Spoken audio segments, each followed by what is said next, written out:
can already tell we're going to have to edit this. Anyway, this is my podcast. My name is Laurence. This is the Mabudachi. I'm here with one of my closest and oldest friends to talk about whatever the hell we want to. Obviously, huge disclaimer, what the things that we say may or may not be true. I will leave that up to you to decide. This is my friend. Please introduce yourself. Hi there, young people. I swear to... I'm the oldest friend. My name's Tony. Are you done? Are you done? Well, that remains to be seen. Well, you're not talking like that the entire podcast. Ah, very well, good. Do not talk like that the entire podcast. I play D&D. I've known you since I high can school. sound like whatever I want. I have known you since elementary school, technically.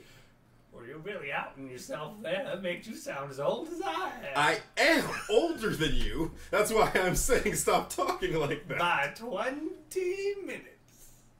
We're not born. We weren't born the same day. 20 days. 21. I lose track of time. Clearly. My old age. Clearly. I'm literally 21 days older than... This is not what we're talking about. It's not? No. How did I get here? I'm gonna shoot you. I don't know with what just yet. That's some old yeller shit. You're damn right. It's about to be. It's about to be some old yeller shit. How do you take someone out into the back of like a third-story apartment? The deck. That's fair. Is that the back? It's as close as we're gonna get it. To the back. What is your name? I said Tony. You're actually gonna go with Tony. I'm going with Tony. Alright, fine. Tony and Laurence here, the Mabudachi podcast. Oh, no, hold on. Why did you say you're gonna go with Tony? Now it sounds like I made it up on the spot. It is actually your name.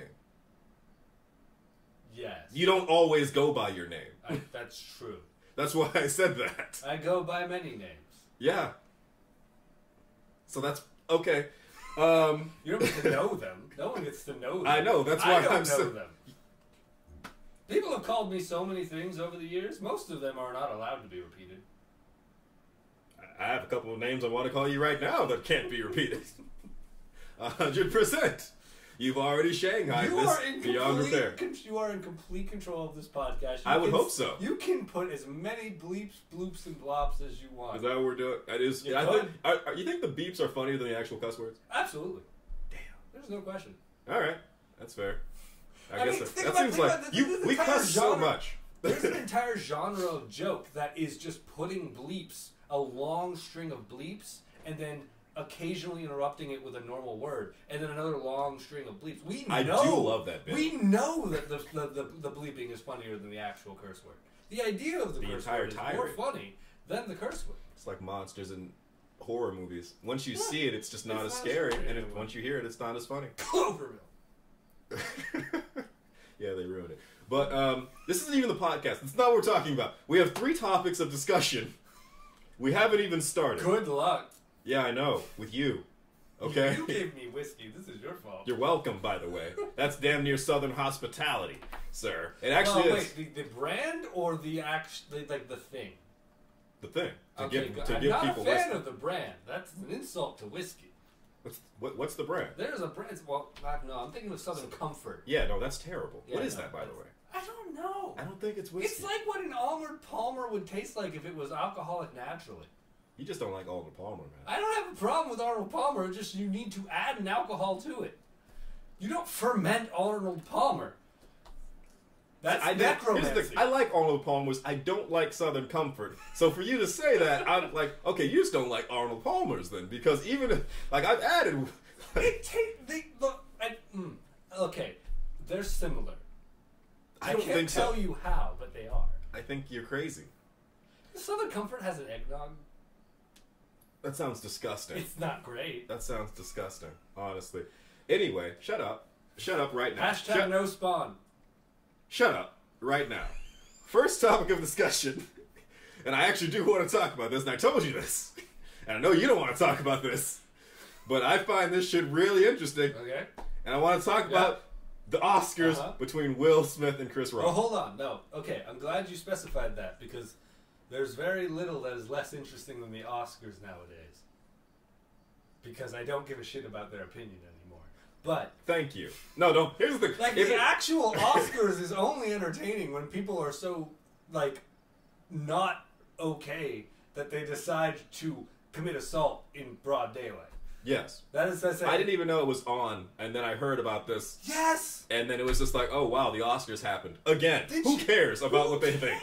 Like, I don't give a shit about. I mean, that's an entirely separate topic that we can get into at some Once point. again, we're getting away from it. Award ceremonies suck.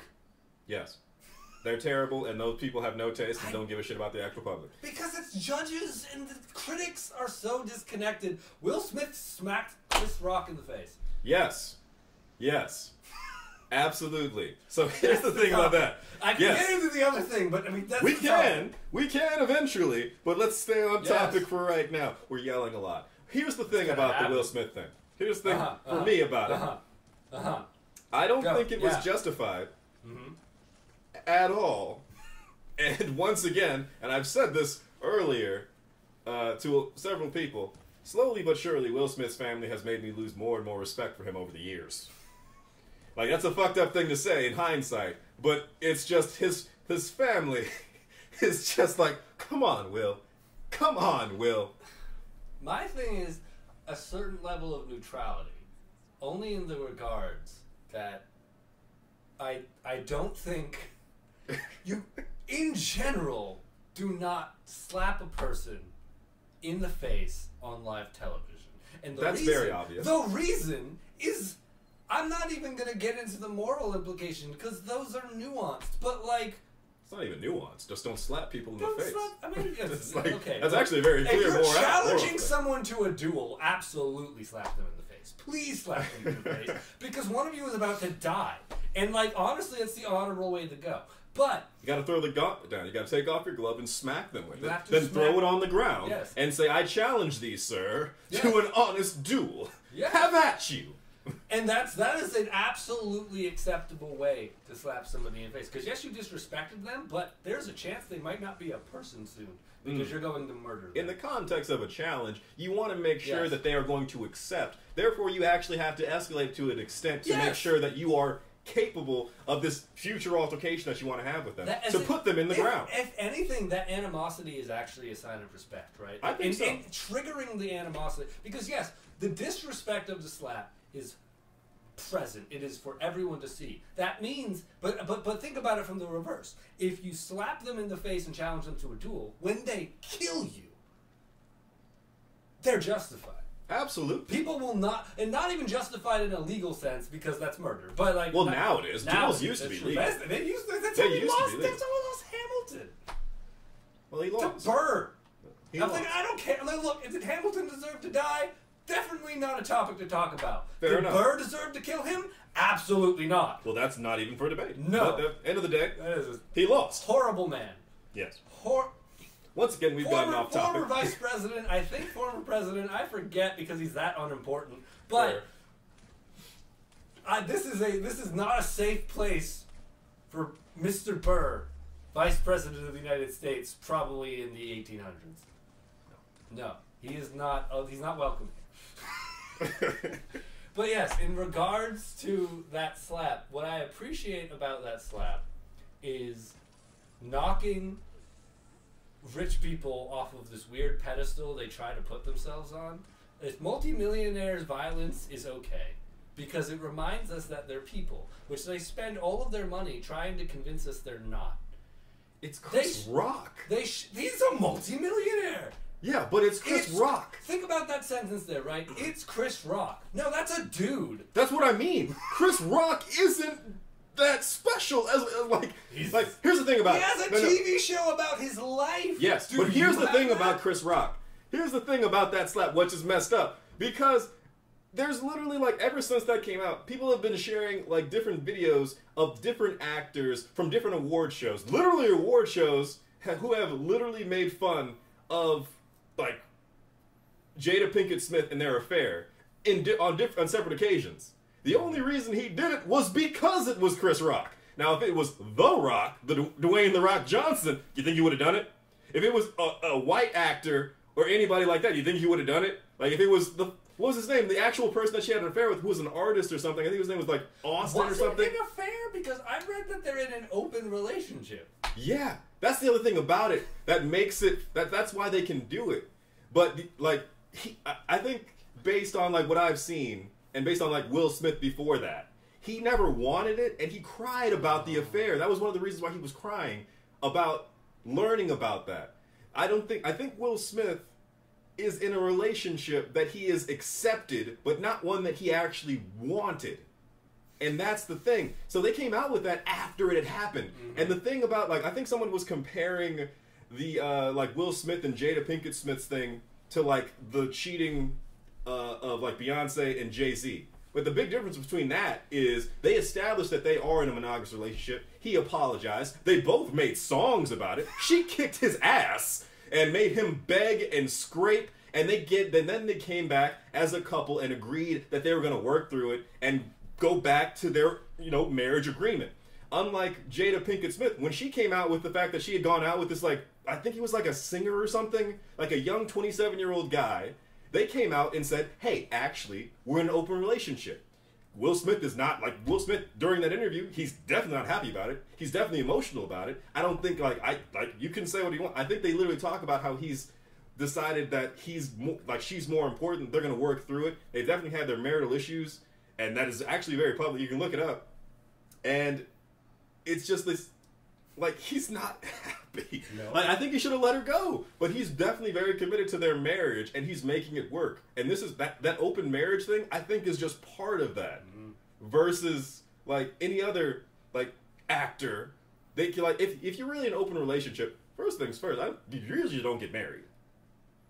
Because before the open relationship thing, they were operating as a normal couple, as a normal power couple between actors. And that's the other reason why, like, the slap is crazy, because that wasn't Chris Rock making fun of Will Smith's wife.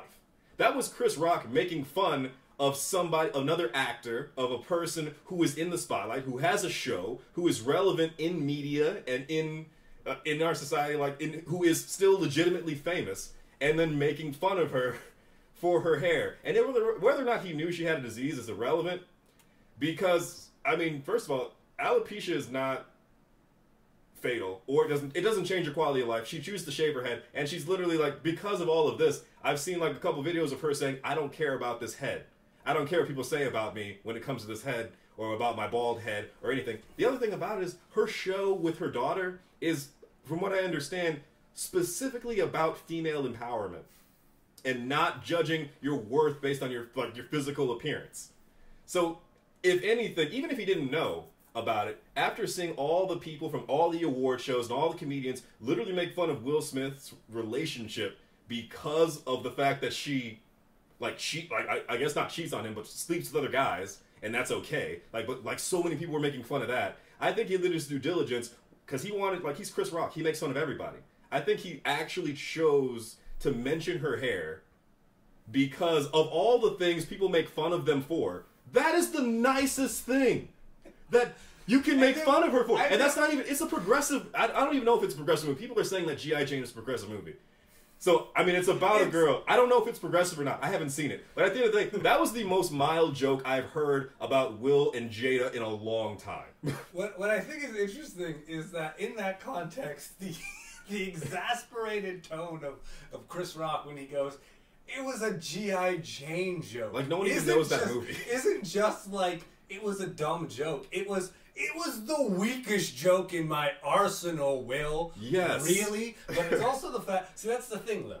I don't know any of that because I don't give a shit about famous people. No, I literally had to look it up because of this. Like, I was on TikTok. I was on TikTok and everyone was just like, the first thing that came up when I was on TikTok is Jada Pinkett Smith with the bald head talking to somebody like, I don't care about this bald head. And then then it cut to a person that was like with Chris Rock's eyes like what? But that's the thing. That's the thing. What I appreciate about this is nothing to do, because I don't give a shit about what's going on in these people's lives because I am not directly connected to them. Exactly. I care as much as I care about any random human being that I pass. In that if I were to see them having a bad day, I would probably think, oh damn, they're having a bad day. I hope they get better. But here's the thing. It humanized these people at an event in which they specifically tried to make themselves seem That it is a bunch of rich people patting themselves on the back for doing rich people things. And Rich, famous people. Yes, that. Those people, because there's rich people and there's the famous people do actually portray like this persona of like gravitas. Like, I mean, you obviously, we see rich people, they have like nice stuff. But then like famous people literally go out of their way to advertise that they are something that they have. They show you what they have. They show you what they are. They're acting in these roles. And they show you their lifestyle, and you just like, that's what people emulate more than anything right now. There's a difference between rich and famous. Rich and famous are rich because they keep up a certain type of appearance in society. And they can be very humble. Rich that is just rich is typically completely out of the limelight, and they're the Sacklers. But the thing is here is that it was I enjoyed from a neutral standpoint that this was a dude who was having a rough day.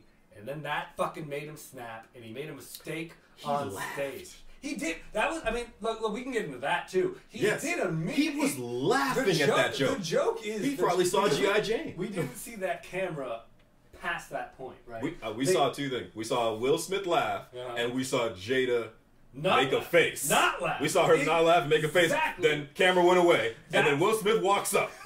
That's the joke. That's the joke that is perpetuated. It was Will Smith going, ha ha, he got you. And then Jada, he got me what? He got me good. You think he got me good? And then she goes, that's what I say. That's internet commentary. But I just appreciate that this dude fucking snapped because he's just a dude who had a bad day and just made a bad fucking decision. Like, he shouldn't have committed assault in front of a camera. That's more than a bad day. That's a human thing to do. Yes. Is if someone is fucking going on you and they make you snap. That was the nicest joke anyone's told about his family in a long time. But like you said, he's not having a good time right now. He cried in his fucking like he was in his emotions. Yes, he's a very emotional guy. That's why he's such a great actor. He has felt those emotions, and you can see him put those on in his roles, and like when he's on the silver screen. Yeah. Like, he's a good actor because he has felt those things, and he can regurgitate them when it comes out. Will Smith is interesting because despite how recognizable he is, he does convince me of his character. I will like someone like Johnny Depp. I will always see as Johnny Depp once he's Johnny Depp, just because of how because I don't know. It's a weird. For me, Will Smith does manage to make me believe his character, even if I don't always remember their name. I don't remember. It's Will Smith, but at least it's not Will Smith acting like Will Smith. Johnny Depp is Johnny Depp. I would believe Johnny Depp acts exactly like Jack Sparrow, and also. Have you seen when he was playing John Dillinger in that one movie? Yes. I think that was his best one. It was very good. It's just the thing is that Johnny Depp is like a fucking cryptid, and so I believe that he acts like all of these things. Like he's made that persona, right? Yeah. Like he has that persona of just this bizarre man. So when he plays a character, it's hard for me to be like, yeah, that's that character versus that's Johnny Depp being weird again, because that's how he presents himself. But also besides the point, I just like Will Smith because you can't, look, I don't care how mad somebody makes you. I don't care how bad your day was. You can't walk up and slap somebody in front of cameras. It wasn't a bad day. I think it's like a compiling of emotions. Day. No, I'm just like, I don't think it wasn't just that day. It was a compiling of their entire relationship and the point at which he had come in that situation. Because once again, he wouldn't have done that if it wasn't. I don't think he would have done that with anyone but if it was like Chris Rock. Like if it was somebody besides Chris Rock, I don't think he would have done that shit. Like, especially if it was especially if it was a woman. Like, I think there was a thing. I think it was Rebel Wilson made fun of Jada sleeping with other guys the other in an Academy Award thing. But there's a bunch of other people that I know he wouldn't have done the same thing. It was just because it was Chris Rock, and first of all, it is Chris Rock. Chris Rock's that's a safe man to slap of anybody else. It's very unfortunate. I gotta say, he doesn't deserve that. He doesn't. I mean, I don't know enough about his imagine if it was Terry Crews. You think he would have slapped Terry Crews? I personally feel like, I don't know, the energy he gave off was that he would have slapped any dude on stage. I do think he wouldn't have slapped a woman. Absolutely not. I don't know. I don't think he would have slapped everybody. Because a lot of people would have fucked him up. All of that felt like a snap. It One felt person, like a snap. He snapped. Here's the I thing. don't think, because I don't think this is all speculative. But That's fair. Because at the end of But the day, we can speculate as to what another person would do. I think a lot of there was one comment from a video that I was looking at that said like, what if Dave Chappelle had been the one that had said that joke, and he had slapped Dave Chappelle? Like, I don't know if Dave Chappelle. I think Dave Chappelle. First of all, I think Dave Chappelle would have swung at him after that fact. But even if he didn't, if he had done that to Dave Chappelle, then there was no doubt in my mind, regardless of what he did, if Dave Chappelle was still on the stage, for the next 4.5 hours, Dave Chappelle would have just gone on Will, Jada, Willow. He would have gone on Jada. He would have gone on the whole family. Like that would have just been like fire for the fuel. You know what comedian would? Because if we're staying in the realm of comedians, you know what comedian would have immediately swung on him? Cat Williams. Oh yeah, Cat Williams. Cat Williams would have swung first. Yes, Cat Williams would have been like, what it is. Like he would have been like all 3 feet of him would have fucking. Oh yeah, Cat Williams would have tried to beat the shit out of Will Smith and lost because he lost to a 9th grader and he would continue to lose. Cat Williams Ninth graders are taller than we are now. That is true. I don't know if they were then. Ninth graders definitely taller than Cat Williams. Everyone's they were I was taller than Cat Williams when I was in 9th grade. I played D&D games in which the gnomes and the dwarves are taller than Cat Williams. Yes. But regardless, but the thing about it, I think, for me, personally, is that, just from the black perspective, this looks bad for us again. I have been hearing that. This looks really bad for us because I think they're supposed to be a power couple. They are supposed to be a power couple. They're supposed to be taken seriously. They're supposed to be black excellence. Are they black excellence or are they niggas from the block? They just forgot who they were. It's just I know it's not fair, but it is what it is when it comes to people justifying they shouldn't be there to begin with. And that wasn't that long ago. And they're supposed to be examples of black excellence, and they are. How long ago was it that Will Smith was there was the protest of the Oscars being too white, not too long ago. Will Smith was in on that. Yeah. And I agree. It's not a great look. It's I also agree it's unfair to place that all on. Because that's what it always is. It works. It's how society works, and it sucks. It sucks, but it's also what happens, and I don't know. I feel bad that weight is now on them. That they just made every black person look bad because that's an unfair thing for a person to do. We've seen white people be dumb as hell all the time. When fucking who is he? God, I was about to say, who's that anti-Semitic guy? And then I'm like, oh, that's a lot of white actors. That is a lot of people right there. You gotta be more specific. When Mel Gibson went on a... I thought for a second I thought you were going to go with Charlie Sheen. Oh, that's one of them. Okay, I'm not sure. I don't think he's anti-Semitic, but he had that moment. He had that moment. Charlie Sheen has so many problems. I don't know if anti-Semitic would be the first one I would list for Charlie Sheen. Yeah. But when Mel Gibson had that ancient tirade about when he got pulled over for drunk driving, I think it was. I don't know if that's true. He got pulled over and he was absolutely drunk. Yes. And the cop was and he just called the cop a Jew over and over again it was an insult. That was not. So much at what point was that and now all white people look bad? No, it was never that. It was Mel Gibson never been looks a thing. bad. That's literally never been a thing. White people are never held to that kind of accountability where it's you represent the people now. Only when it's the best possible paragon do white people represent the best. And then when they fall, it's oh, there was something wrong with them to begin with. Yeah, they were the wrong. They were under stress. They had a mental illness. They were under all this pressure. Something made them trip. Something like that. They always there's always an excuse. There's always an excuse. Yeah, no, it's but still the fucking the chips are there's a different scale and I get that the thing is just I don't like it. He should have that is the most juvenile thing. Will Smith is in, I assume, his 50s now. He's very much an adult. Yes, that is the craziest thing for an adult to do to Chris Rock for the mildest joke you've heard in the last 5 years. Because literally every other person talks about how your wife is getting plowed by other dudes. And that's the thing. Every other person. And after this, you have any idea how many people now, because of that slap, are now talking about how she gets plowed by other dudes and how he doesn't say shit about that. Yeah. But the moment her hair is mentioned. Apparently, it's on site. Yeah, that's Like the joke. the crazy. It? Yeah, I say this that's was, the biggest, easiest joke. This was not good. For Like it was only like some people are just like, oh, you think it was planned? I'm like, if it was, he's the dumbest person in the world. Like if this was planned, this was the dumbest decision he's ever made since After Earth. The way the way I saw it, it was a straw that broke the camel's back situation. It was I'll give it that. And it was a 100%. Bad fucking idea. It was just not. I'd say there is no positive, no good outcome comes from this. I gotta say, Chris Rock though. You got Chris Rock. I gotta say, like he did, like that was actually. I'll give it a higher level of black excellence than, like, definitely Will Smith, because Will Smith showed exactly just like, oh, these people are violent and impetuous, and that was such a mild joke.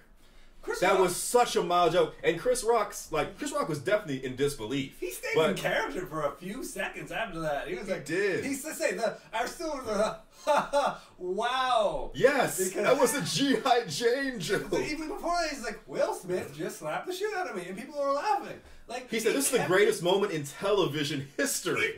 He knew. He stayed. I think it was a G.I. Jane joke is when he actually broke character. That was him actually being like a really dude.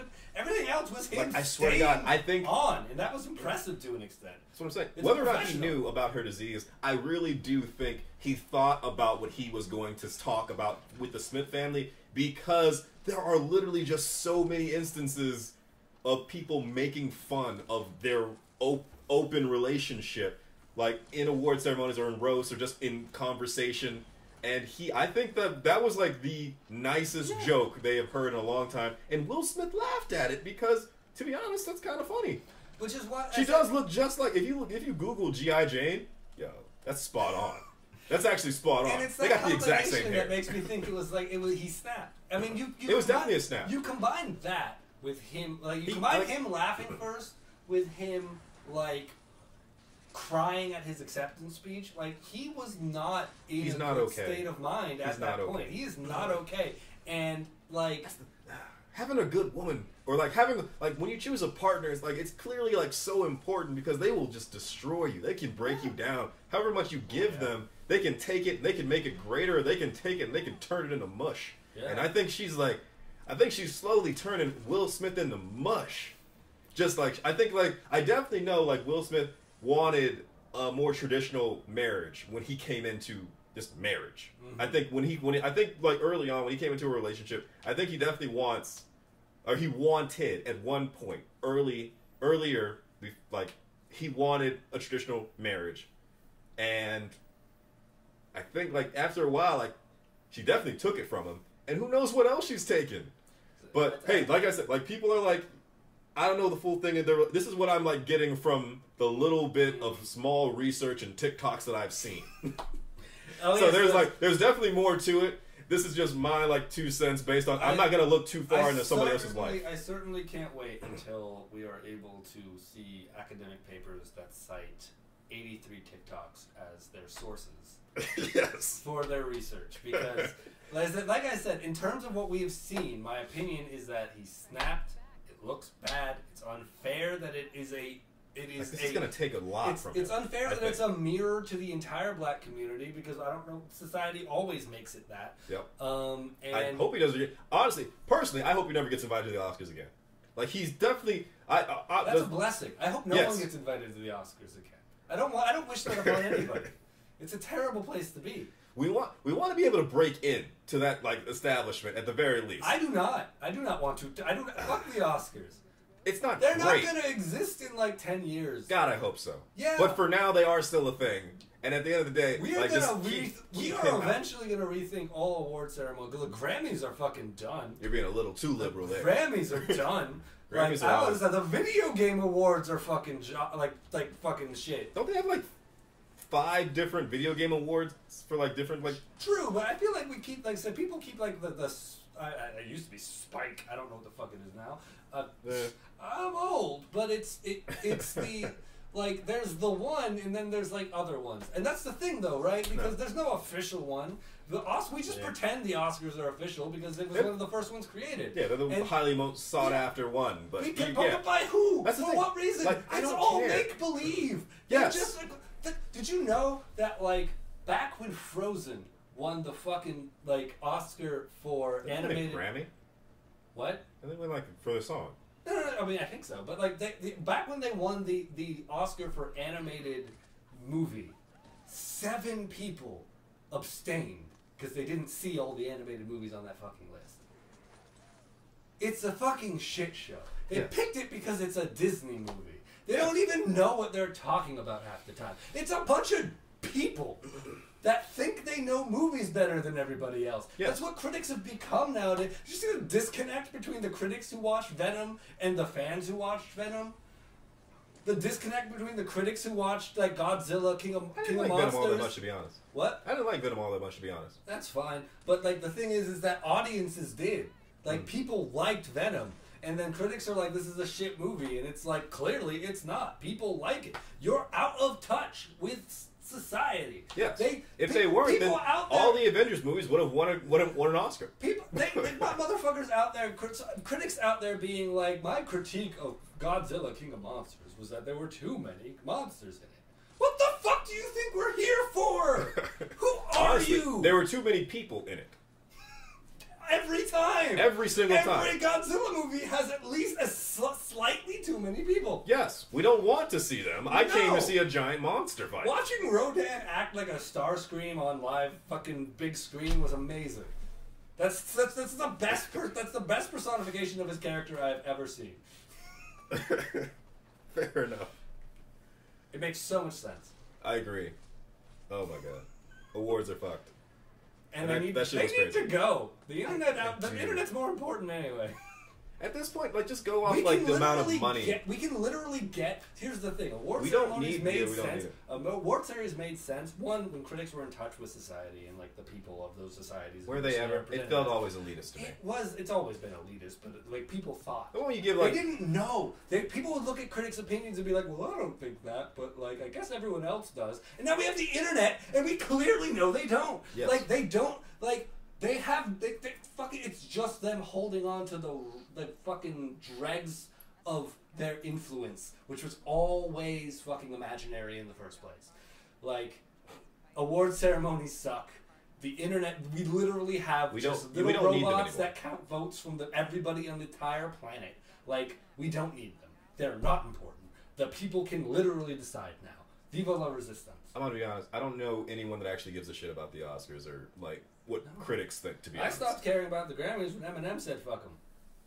Even before that, I never cared about the Grammys. That's actually true. I've literally never cared about any award. I felt vindicated. Ever. I felt vindicated when Eminem agreed with me. That's fair. I'm just saying I've never cared. I don't know anyone that actually like follows that shit. It's really only like an after the fact. You're like, oh, he won this amount of Grammys. When you want to like claim that somebody's like the best. You know when the Oscars stopped? When Leonardo DiCaprio got his.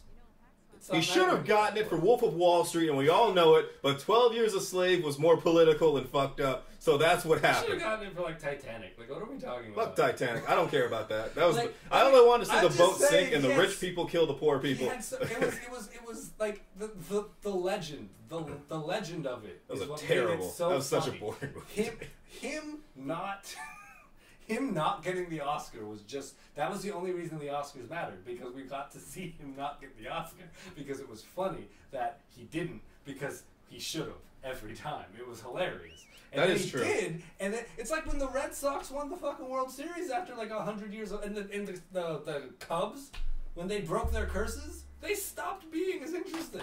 And I'm a Red Sox fan. Fuck the Red Sox. That's not uncalled for. At least they're not the Patriots, which I'm also a fan of. I know you are. I admit they're the villains of the entire league. I'm just saying I'm a fan of them because of regional allegiances. At least you got it honest. True. I'll give it that. Anyway, we've gotten off topic. Yeah. Which is great, but That's what happens. It is what happens. That's what I get for trying to corral you Yeah. into a specific conversation. I think we've gotten as far as we can. Let's Yeah. let's get into the next topic, which is something near and dear to my heart and Yeah. probably yours. It is One Piece, Yes. the manga Yeah. and the anime. I think the manga is better. The anime has had a fucking glow up after Doflamingo. Really? I do know. I mean, apparently it's. I assumed it was like a. I think it goes through an ebb and flow, depending on the arc. I think the recent animation I've seen, because I've been reading it. Yeah, like Wano is amazing. Wano's been amazing. Wano has been amazing, and that is interesting because I don't know where Toei got all that money, but they looked at like fucking Demon Slayer and were just like, you know what? If we put more money into this shit, man, people will watch it. That's fair. I think that's like Demon Slayer is a mid-story at best. But that fucking animation, I love it. Like Demon Slayer, Attack on Titan, with the level of quality for their animation, the speed of it, they were just like, yo, we're One Piece. Refreshing. It's basic. Yes. It is absolutely Evil Thing does this, but I've been craving that since motherfucking Inuyasha. Like, it's been a while. Inuyasha is basically a shoujo. It's a show. No, it is a shoujo that tricked boys into watching. It's a shoujo that... It's great, though. Yeah, oh, absolutely. That is not a knock. I read shoujo and shonen. I'm just saying that, like, Inuyasha pretends to be a shonen. Did you read Inuyasha? Shut up. Inuyasha pretends to be a shonen. It is absolutely a shoujo. But that's besides the point. The point is that it was also still just a classic hunt demons thing. Like, kind of. A lot of it was episodic. Like, kind of. A lot of it was a romance thing between Inuyasha, Kikyo, and Kagome. It was a love triangle of fighting demons. There was literally just episodes that were just about that. There was a bunch of demons of the week. There was arcs, but like half of that arc is still a demon of the week, and then you get into like the actual thing. Naraku shows up like 6 times. Like, it's ridiculous. It's the actual plot. He shows up like every episode. He really doesn't. What? Yeah. Okay, fine. His insects do every time there's a fucking jewel. His insects, and then he's like, ha. That's what I'm saying. Naraku himself is really not. That's his whole gig, is that he's not there. He's hiding as he amasses power, and they fight a million other things before they get to him. But like the core plot of Inuyasha only happens occasionally. But it's because it's mostly, and even if it did, it's mostly about demon hunting. Naraku's a demon. It's about demon hunting, and they're hunting Naraku. It's the same thing here. I would say it's about demon killing. They're hunting. It's about demon killing. They're not going out of the way. They just go places looking for Naraku and then find another demon by accident. They're not actually going out of the way. They're not Naraku. They're hunting a demon. And what I'm saying, but I'm saying like they're essentially hunting Demon Michael Jackson in Demon Slayer. But they're also hunting other things to get to him. But that's they're really hunting the numbers though. They're going out of their way to find like the upper and lower numbers. Now, since season 2 started, they've been going after the numbers because we didn't even run into a number until the final arc of season 1. Saying, no one was telling him go straight for Musa. Like it was just he was to though. He went after. Like, no one was telling him that. But his goal was always Musa. His goal was like he found him in the fucking like shopping district and he went for his ass. You bastard! Oh yeah, we're on a completely different anime. We are. We're on the wrong fucking anime. You bastard. The fuck? You brought up Demon... because of the animation quality, and you went off. That's a mistake. Shut up! But no, One Piece's animation has been great. The story is... consistently better. Like it's consistent. It has, like... It definitely feels like it earns its surprises. Like... You look at Naruto and you look at Bleach. And that's a whole nother tangent. We can look. I won't go. Now we're just, I won't go too. We can go into the standard ranking of the big 3 because I swear to God, this is going to be another hour. I will briefly mention. I promise that Bleach had Ichigo just be everything. He is part Quincy. He is part Hollow. He is part Soul Reaper, and Naruto all of it was coincidental. All of it was not a thing. Like, all of it was coincidental, and then Naruto did the same thing. Yes. Because it wasn't until the Uzumaki thing happened. When we found out Uzumaki's just get a fuck ton of chakra, then it was like, well, then everything about him is special. Well, and that's what pissed me off. Yeah. But and he's the reincarnation of a god. I mean, I don't even... Look, talking about the last, 10 chapters of Naruto is just going to make me sad. And then we get into Boruto, which is garbage. Oh my god, I hate Boruto so much. But you do this too. You lead me to the tangent. This is an okay tangent because it still involves the big 3. That wasn't the topic. It was specifically One Piece. You can't mention One Piece without the big 3. You can because they're done. One Piece is They done. should be, but One no, they're Piece not. is- No, they're not anymore. Boruto's the continuation, and they're just about to my redo God. Bleach. They're gonna- Bleach actually has. I think they're literally talking about what is it? Rukia and Ichigo's children now. And plus, why would they have children? Oh wait, They already- they're individual children. yeah, no. Ichigo ends up with Orihime. Yes, and Rukia and Renji have a child. They both have children Okay. separately. I mean, like that'd be I weird. have Like she's no like faith. 1,000 years older than him. Yes. Like I she also- looks like a. I have no faith. The thing, like- None whatsoever. They burned that bridge with the second half of the Arankar arc. But again, tangent. What I'm saying, what about the point here is that twist about the Gum Gum fruit. The gear, like what it actually, it's a Zoan. It's a Zoan. Yes. This whole time. That's huge. It is. It feels. And it makes sense because it's still a human fruit. Yeah. That's not even weird for a human fruit to give you that body change It thing. feels earned because It in the very does. beginning, it's very strange that they are preciously guarding this dumbass rubber fruit when he first gets it. When Yes. Shanks has it, That also- why would he be guarding this dumbass fruit? Like For a all year. devils- yeah. He was there in that port for a year, and then shortly after he eats the fruit, not only does he sacrifice his arm, which Oda admits is literally him. I think he might have to he might have retconned this, but at the end of the day, it still tracks. But that was Shanks investing into the future, knowing the importance of the Gum Gum fruit, and then hearing from the elders of the world government that the Gum Gum fruit has literally been evading them, and it chooses its person. Like it creates the more legitimacy that Shanks not only had the Gum Gum fruit for a reason, was trying to guard it, and then when Luffy ate it, knew that this is the next Joy Boy. Yeah. And then sacrificed that arm purposefully as an investment towards Joy Boy, and then left shortly after. Because, I mean, if anything, losing your arm would mean you would stay longer. I think there could have been perhaps a little bit more from my perspective. I don't remember much hints of the world government being interested in his fruit, in that fruit in particular. We get that one off before the reveal of Joy Boy. Fair. And I feel like that could have been more, but I do think it is. Even if it's a retcon, I feel like after the CP9 thing, because before that, really it after took a minute. Like even then, I would say probably we had even plenty of before time. that, probably before in Alabasta, I think it was the biggest thing for them, for the world government to really see that he had the Gum Gum fruit and that he was going through the Grand Line. And Because that's what after we keep that, forgetting, they sent Alabasta. right after Alabasta, because right after that, they met Aokiji, who was really there for Nico Robin. Yeah. But I mean, you could, but that's the thing. I will say that if it was planned, amazing.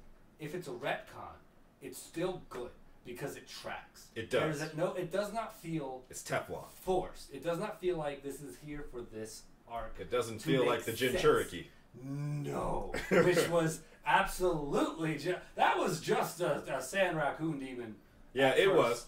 That was not nope. Right. That was not a thing. I mean, I accept the Jinchuriki retcon. I do. It's the past.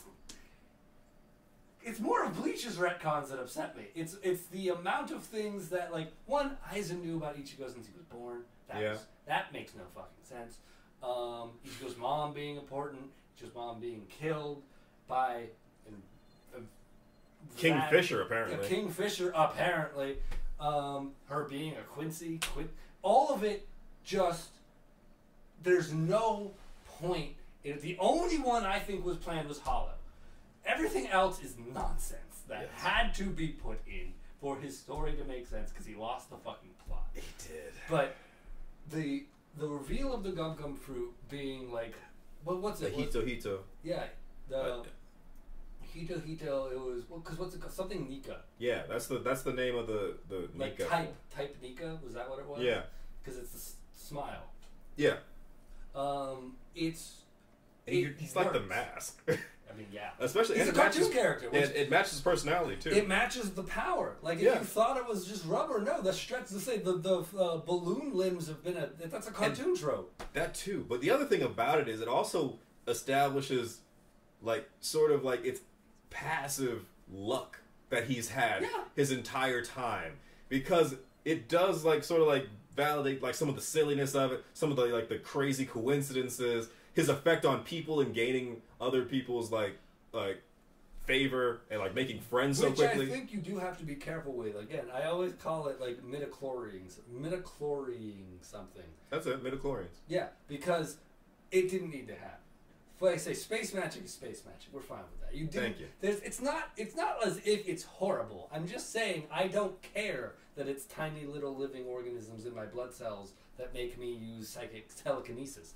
Like it doesn't. There is so much more than that. I know, but it doesn't benefit me to know how it works. That there's a biological component. Yes. It's just being space magic is fine. They are space wizards. Yes. Like quantifying why things happen too much can be upsetting because it invalidates the luck in itself. It's like the insanity that is Luffy surviving the things he survived is now. I mean, the first thing he was blessed by this fruit, but like no, it feels fine. Yeah. I think it feels fine. I wouldn't go that far because he's literally made of rubber though.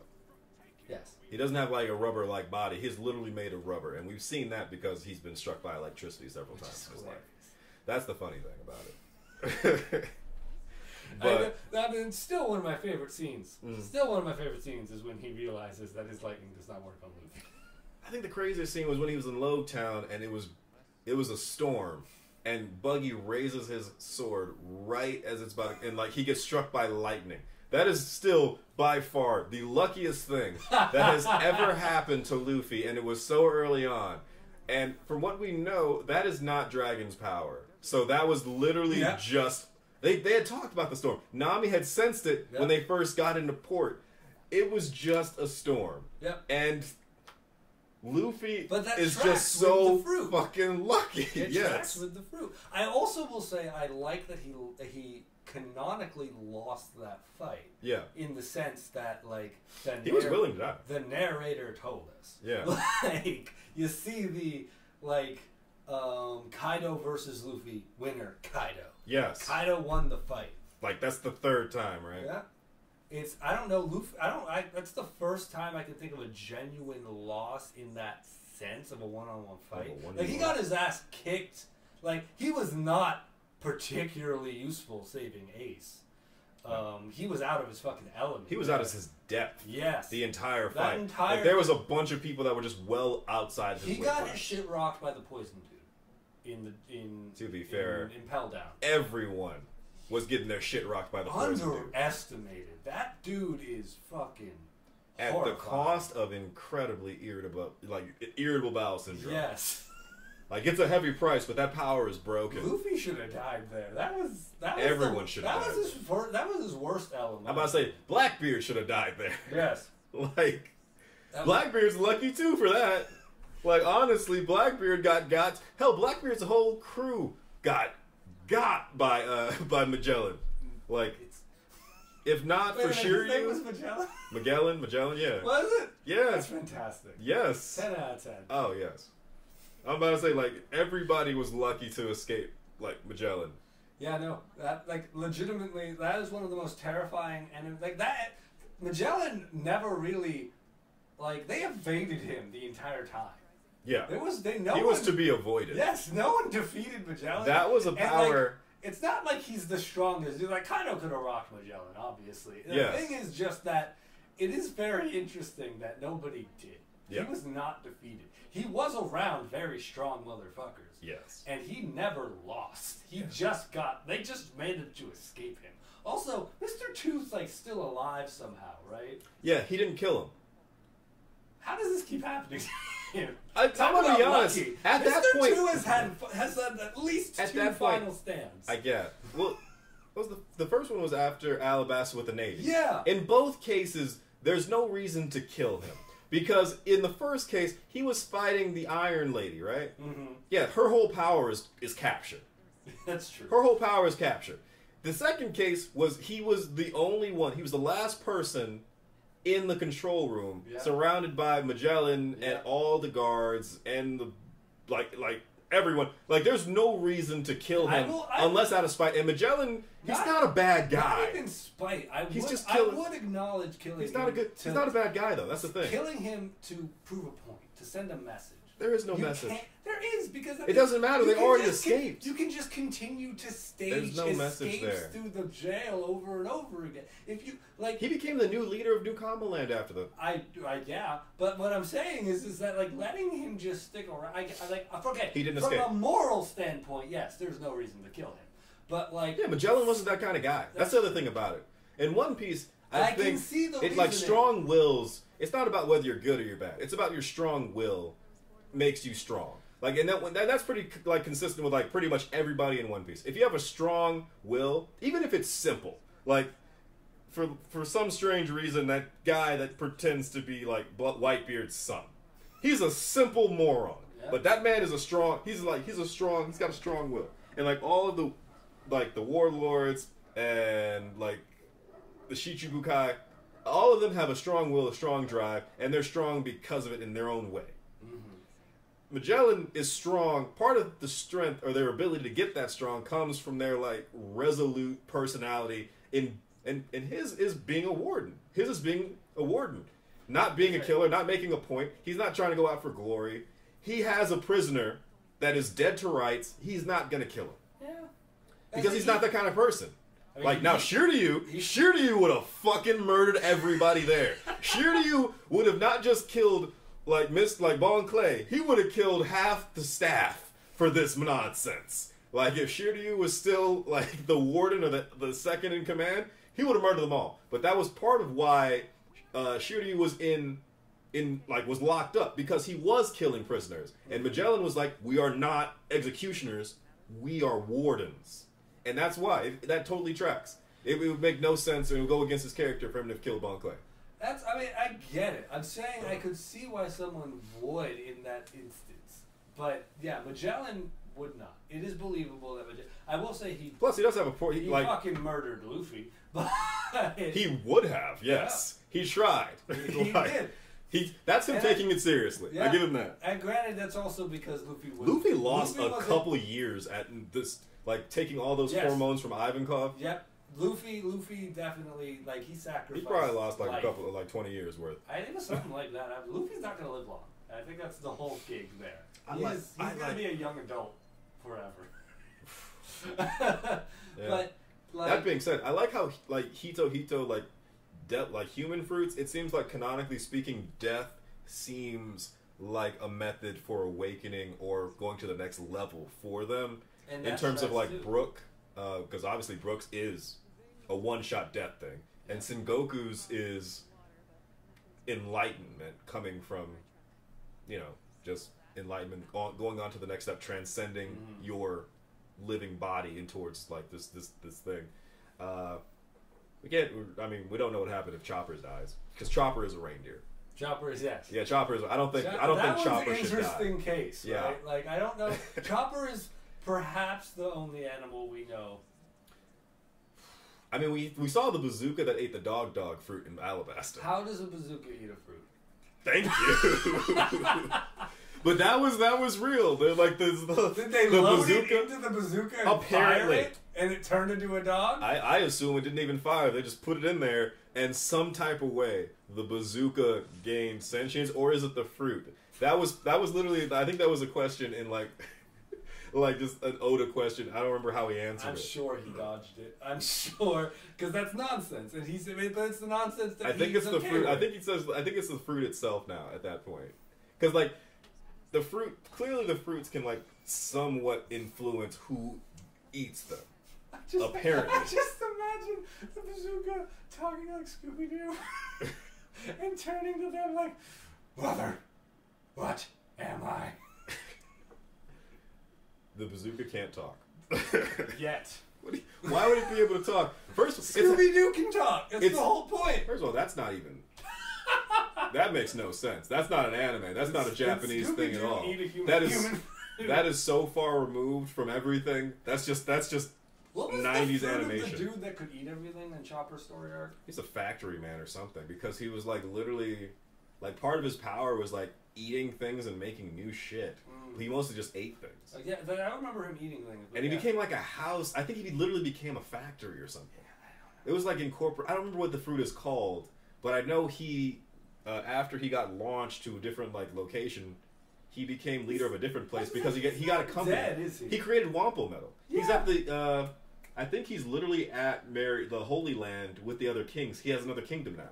I was gonna say he's not dead. No, he's actually doing very well, I which hate is surprising. I hate that. A little bit. But I like that about One Piece, though, because that's kind of how life works. Yeah, you don't get all of them. I mean, most of them are okay. I mean, of all the people that, like, Luffy has, like, beaten up and, like, put in prison or killed or, like... Honestly, I mean, like... all of them are... Not all. I mean, we don't know what happened to Don Krieg. Yeah. We already know that, what is his Yeah, I name? don't know what happened to Don Krieg. I have no idea. We I feel like he's in prison. We had But another... who's the cat guy? I think he had escaped. But he's still in the East Blue. He's just not that big a deal. We do get some hints in like the chapter covers, right? Yeah, yeah. We show that but they sometimes. don't. They never talk about Don Krieg. Yeah. No, I don't think so. I say he might have died. Because They took him away. Met the Octopus Man, right? He was still kicking. He didn't even mention Don Krieg. They didn't meet. They like Octopus. They never met. No, we met Hachi. We met Hachi later on. Yeah, no, but like he's not involved with Don Krieg at all. Like they never met. Oh, I'm thinking of the fucking sword nose guy. Arlong? Yeah, I'm thinking of Arlong. He never met Don Krieg either. He would have killed Don Krieg. That's what I was thinking of when you said Don Krieg. Who was Don Krieg? He was the one that tried to take the Barati from like Sanji and Redwood. Oh, that fucker. Yeah, with the armor and the poison gas. He was actually very not memorable. So many more things were memorable from Sanji's arc. I mean, that's the one where with fucking Hawkeye shows up. Yes! Like, that's why I remember it so well. That's why I remember the arc. I don't remember Don Krieg. That's why he was there. He cut their ship in half again. He chased them. He was so, like, first of all, he was just bored. Yeah. And he was just like, I don't really have anything to do. I should just follow them out of the Grand Line to cut their ship in half again. Not even to kill them, just to fuck with them. I do need to know the limit. I do need to... Hawkeye needs to be fucking elaborated. Because he's still... Like, he should still be canonically stronger than Zoro at this moment. I would think, yes. But, like, we don't... Wait a minute, but Zolo... He just got the Conqueror Haki. Yes. He just got the Conqueror's Haki. I think he's a match, but I don't know if he'll win yet. But that's the thing, though, is that whatever Zoro has shown us... We don't even know if Mihawk has Conqueror's Haki, though. We don't know anything about Mihawk. Yeah. That's my problem. He has been here. He's been a presence for so long, and he's still apparently an endgame contender. Is he? I mean, that's the thing, right? We don't even know if that's He cut a ship in half with like a butter knife, and we're like, that's impressive back then. You can all do that now. What else can you do? But he trained Zoro, and he kicked Zoro's ass during the training, so clearly he's at least as strong as Zoro is now. Like... Which is insane.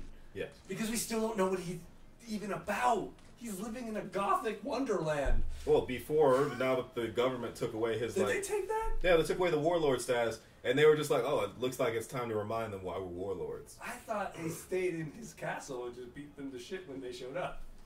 Now, here's the thing. They know where he is, and they're sending people for him, which is stupid. Yes. So, we don't know... Admiral, you idiots. There's only 3. And one. There are 7. They're gonna need it. There are 7 warlords, most of which can use Haki or have Haki users.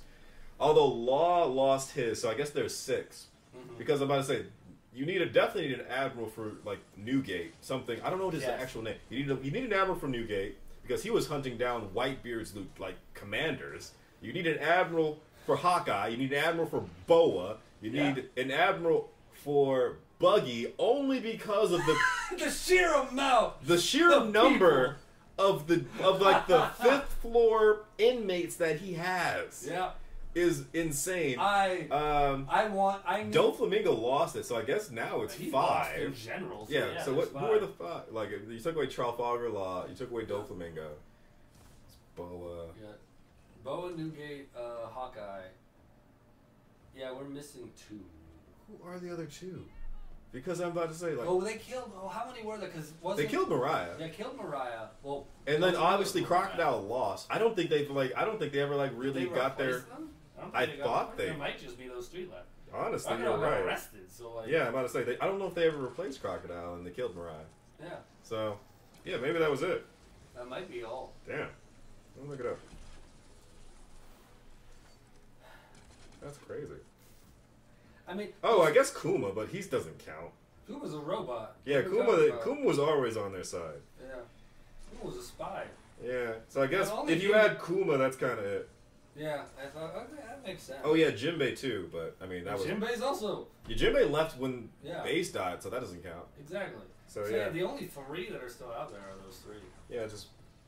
I don't know what the fuck. Well, that's the thing though. I mean, at that point, it's 3-on-3. Why aren't the Admirals going 1-on-1 with you? Maybe that's why they decided to do it. Maybe that's like legitimately why. Because it's like, well, we got enough. Yeah, basically. And one Admiral at a time.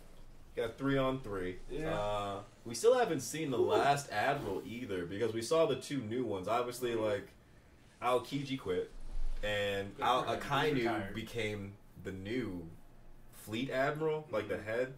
So, we've seen Gravity Man, got his name. But there's like a dragon one or something.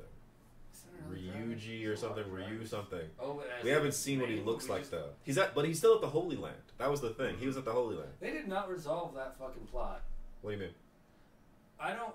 As far as I remember, all we know is that something really bad happened at the summit. We do not know what. What do you mean? They had that. They interrupted Wano to show everybody all the royalty going to that summit. Well, I mean, in which the Revolutionary Army was hiding. Yeah, and but also so was Bonnie. Yeah, and then we know that it was like the operation started. Yeah. And then we later saw newspapers of something happened. Yeah. But we have no idea what the fuck it was. I know. I don't think that. I think that's fine. I think that's fine. Honestly, I was halfway just making sure I didn't fucking forget something. Oh yeah, no. They never told us that, right? Yeah, not yet. But the moment the Revolutionary Army invaded the Holy Land, it was like something was gonna go down. Say, they cut the news feed to and there's at least two admirals. Yeah, something went fucking down. Plus, I mean, the first time they got there, what's his name? The fucking holy dragon that Luffy hit was trying to steal Shirahoshi. Again, with CP0, Rob Lucci. Yeah. So honestly, another example nothing was gonna happen. Like he was gonna kill all of them. Letting people, like One Piece does occasionally just let horrible people get away, and not even like Luffy let a horrible person get away. Like One Piece as a story is okay with letting the bad people continue to exist. Yes. Which is good. Yes. Because fuck that guy. He is horrible. Yes. Fuck the dragons. They're horrible. Yes. That's why I love Don. Like, how did that result? I remember the king was about to fucking kill him. Doflamingo was amazing. The king was about to kill him. The king was about to die. He was about to die, but he was also about to try to punch that man in the face. Yes. With Rob Lucci I don't remember right next to him. Stopped it.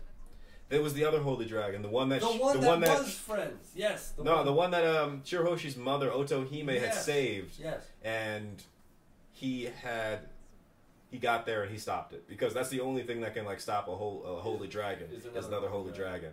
So he provided he gave them that safety because otherwise the mermaids would have to show out and then they would be murdered. They would be murdered. I feel like the Revolutionary Army's op would have started real soon. Like that would have been like, fuck. Yeah, like, well, we got an early distraction. Go. Right. You think they're brave enough to kill Sabo? I don't think they're brave enough to kill Sabo. I don't think they can. I mean, they killed him once already. They can't kill Sabo. I don't think they can. They can't kill Sabo. Or they can't kill Ace. Kill Sabo. Here's the reveal thing. Sabo's back. Make him inherit Ace, and then kill him. They can't do that. Here's the thing. Sabo wasn't trying all that hard with it's Fujitora, I think. Mm-hmm. Like, we already know for a fact, like, they will fight for literal days. Yes. Like, we know, like everything, like Aokiji and Akainu, they were fighting for 10 days and nights straight without stopping. And they created they created Punk Hazard, as it is today. So, the full extent of his strength. And the other thing is, he's still getting used to his new devil fruit. Mm-hmm. He was at that point. At that point, he's still like, at that point, he's kind of playing with it. So, if they can, is up for debate, especially if the other 4 are as strong as him. I mean, considering who's there, though, if anyone could The other three are as strong as him. If anyone could, if he was in danger anywhere, it's there. I don't know if Akainu's there. I don't think he's there. Akainu's a bad matchup for him. Yeah, I know, that's what I'm saying. But you don't think Akainu is at the... Yeah, he's not there anymore. They moved the Marine base, they moved the Marine headquarters to the New World after the War of the Best. But is it not still 2 admirals there? I think so. What are the 2 admirals? It's Fujitora and the other one, the new one that we haven't seen. Oh, no, yeah, the one we haven't seen. But once again, like, even if you take, like, we don't know how many people from CP0 are there, but it's very likely that I would think that there's like some very high up, maybe like high ranking at like Marines, Rob Lucci because they just want somebody from CP0, the 2 admirals, but still that's like 4 of the Revolutionary Army's like strongest members. But we also got like members that would still side with them. And then Bonnie admirals. Too. Yeah, but they're not strong. They're not relevant. Are they? Who's the strongest person from the kingdoms? I don't remember who's there. That's the thing. Like, it's all of like, because they do have the king with the punch from what is it called? From Doflamingo. Remember, like the king with like the strongest punch. Like, he's there from Brutus or something. I don't remember his name, but he's like the guy. They do have him, but he's a one shot, and he needs time to charge up. That's true. He's like the most dangerous one besides like the actual like besides Bonnie and besides like the Revolutionary Army's commanders. So you're looking at this positively. You think that the Revolutionary I'm just saying Army the Revolutionary Army pulled it off. I'm just saying, like, as far as like overall strength, if we go by like how strong they should be compared to like Sabo, and how like what the people that we've seen from them, like it would be in the Revolutionary Army's favor. Is Although Dragon there?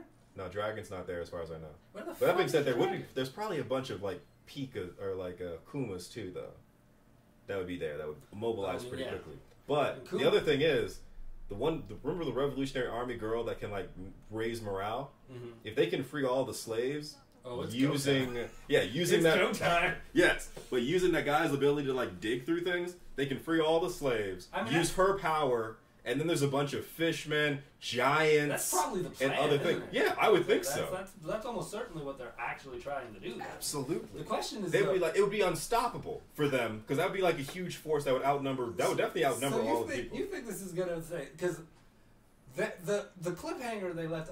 If you leave somebody on a cliffhanger, you don't usually do it for good information. It's just my training from literature in general. But you believe that, like, what we're going to find out about this summit when they finally decide to tell us what fucking happened here. There's going to be a major loss of life, obviously. Okay, but it's going to be like they won. I don't know. I don't know about that. I'm just saying right now, given the it's not like given the tactics. It's not going to be a tragedy. Oh, it's going to be a tragedy. Okay, but wait a minute. But why? What do you mean? Why is it going to be a tragedy? They're in the Holy Land. There's 2 admirals and Rob Lucci. Regardless of what happens, it's still Sabo. Regardless of the plan, people are going to die. I mean, yeah, but what are people? We don't know. It's Oda.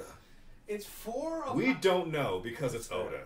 Like, we really don't. Okay, because, I mean, it sounds like you're very optimistic about the Revolutionary Army's, like, odds here. Regardless of what happens. I figured as soon as they cut it that it was going to be a tragic reveal eventually. I think a dramatic, like, oh shit, this is the next thing we have to immediately do because Sabo is here. I think we can go either way. But obviously the Revolutionary Army has a plan. And they're intelligent and they're strong. Given the fact, I think they would take this into consideration, what the Admiral and what the Marine power, world government power is. And obviously, because it's the world government, there's definitely going to be some things they hadn't planned for. But that goes into how strong they are to overcome those things. But we're going to see. We're going to see. But I think it's a solid plan. Use his power or the Raven guy's power to free as many slaves as possible. Then use her power to give them extra strength, pump them up, like let you help them escape. And either way, if any instance of this unrest comes out to the actual world, the world government will appear weak, and it will strengthen the position of the Revolutionary Army because it'll show that they had the power and they had the ability to do this. And like the world government's essentially like safe haven Holy Land. That's even more impactful than the War of the Best, which was at the Marine base, which was basically an invitation for a war between an emperor and the Marines. This is much more impactful than that because it is the Holy Land for the world government's most important family members and leaders, and during the summit of all the kings that were part of the world government. That's a huge blow regardless if any of that gets out. Which is exactly why they had to do it, right? Yeah. Even if they got wiped out here, they were the fact if that they got were wiped able out, then, to they could all be dead. It's the fact that they were able to strike is going to put fucking. That's probably why not all of the Revolutionary Army. If they get wiped out, that actually like puts the world government in like a good position. But they got in there in the first place. Yes, but then they got wiped out. They got wiped. Then they can if they get wiped out, then the world government gets the narrative. They need somebody to leave in order to prove that they blackened the eye. Seeds of doubt are planted at the very. There's no seed of impenetrable. There's no seed of doubt if they all end up dead. There should not have been a conflict there in the first place. This is the most protected place, and they got in. They caused the ruckus. Even if you put down that ruckus, it's too late. The seeds are there. But if everyone's wiped out, they get in there? If everyone's wiped out, who's going to say that? How did they get in there in the first place? If everyone's wiped out, who's going to say that? Well, that depends who's everybody that got wiped out, because we know that there are some kingdoms there that still saw it. Yes. They're still going to tell people. They're under the world government. That means they're not allowed to if they want to keep their status. Possibly. No, that's not possibly. I mean, that's not possibly. That means like the world government. That's the whole point of the structure. The world government is behind the scenes in all of these countries and other countries and the entire world in general. If they were able to wipe out everybody without any survivors, they would spin it so that, just like you said, they would make it sound like they hit a frontal assault and they wiped out every single person in the Revolutionary Army. And if there's no one there to tell them different, they're going to make it sound like literally every kingdom that has the status of kingdom saw it. It would, and if they want, granted, this is a cartoonish world, but like barely as it's drawn, it's a cartoonish world. It's incredibly political. How are they going to be able to tell where the information started? Every single kingdom's nobility knows. If the word got out, how would they know where the word got out from? Were they going to punish every kingdom? They can't. Literally everyone knows.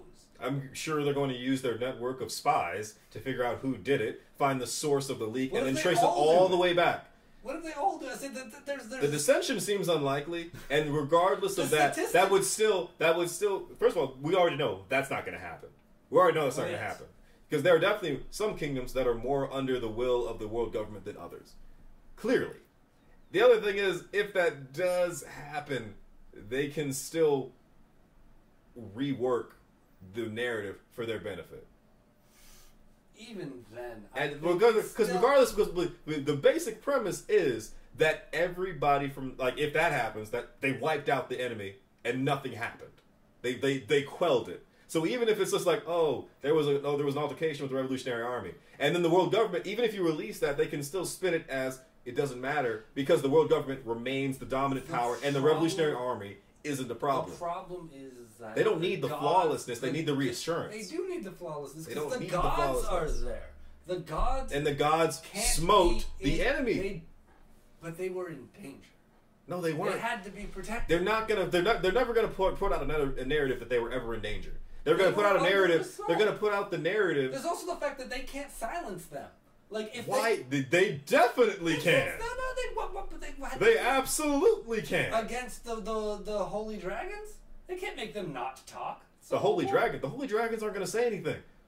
If a holy dragon feels like they almost got killed, why wouldn't they say anything? The holy dragons don't talk to the media. They're going to talk to themselves.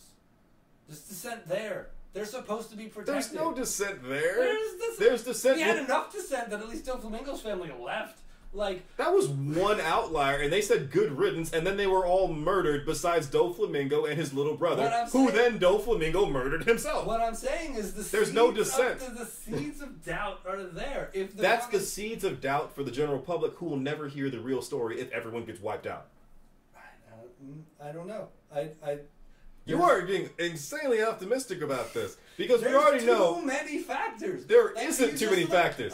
You took away the only factor that would be relevant. If anybody from the Revolutionary Army can leave, then that's a factor. But if they wipe out everyone from the Revolutionary Army and the only people there left are the holy dragons, the admirals, and the specific kings from different countries to say that something happened.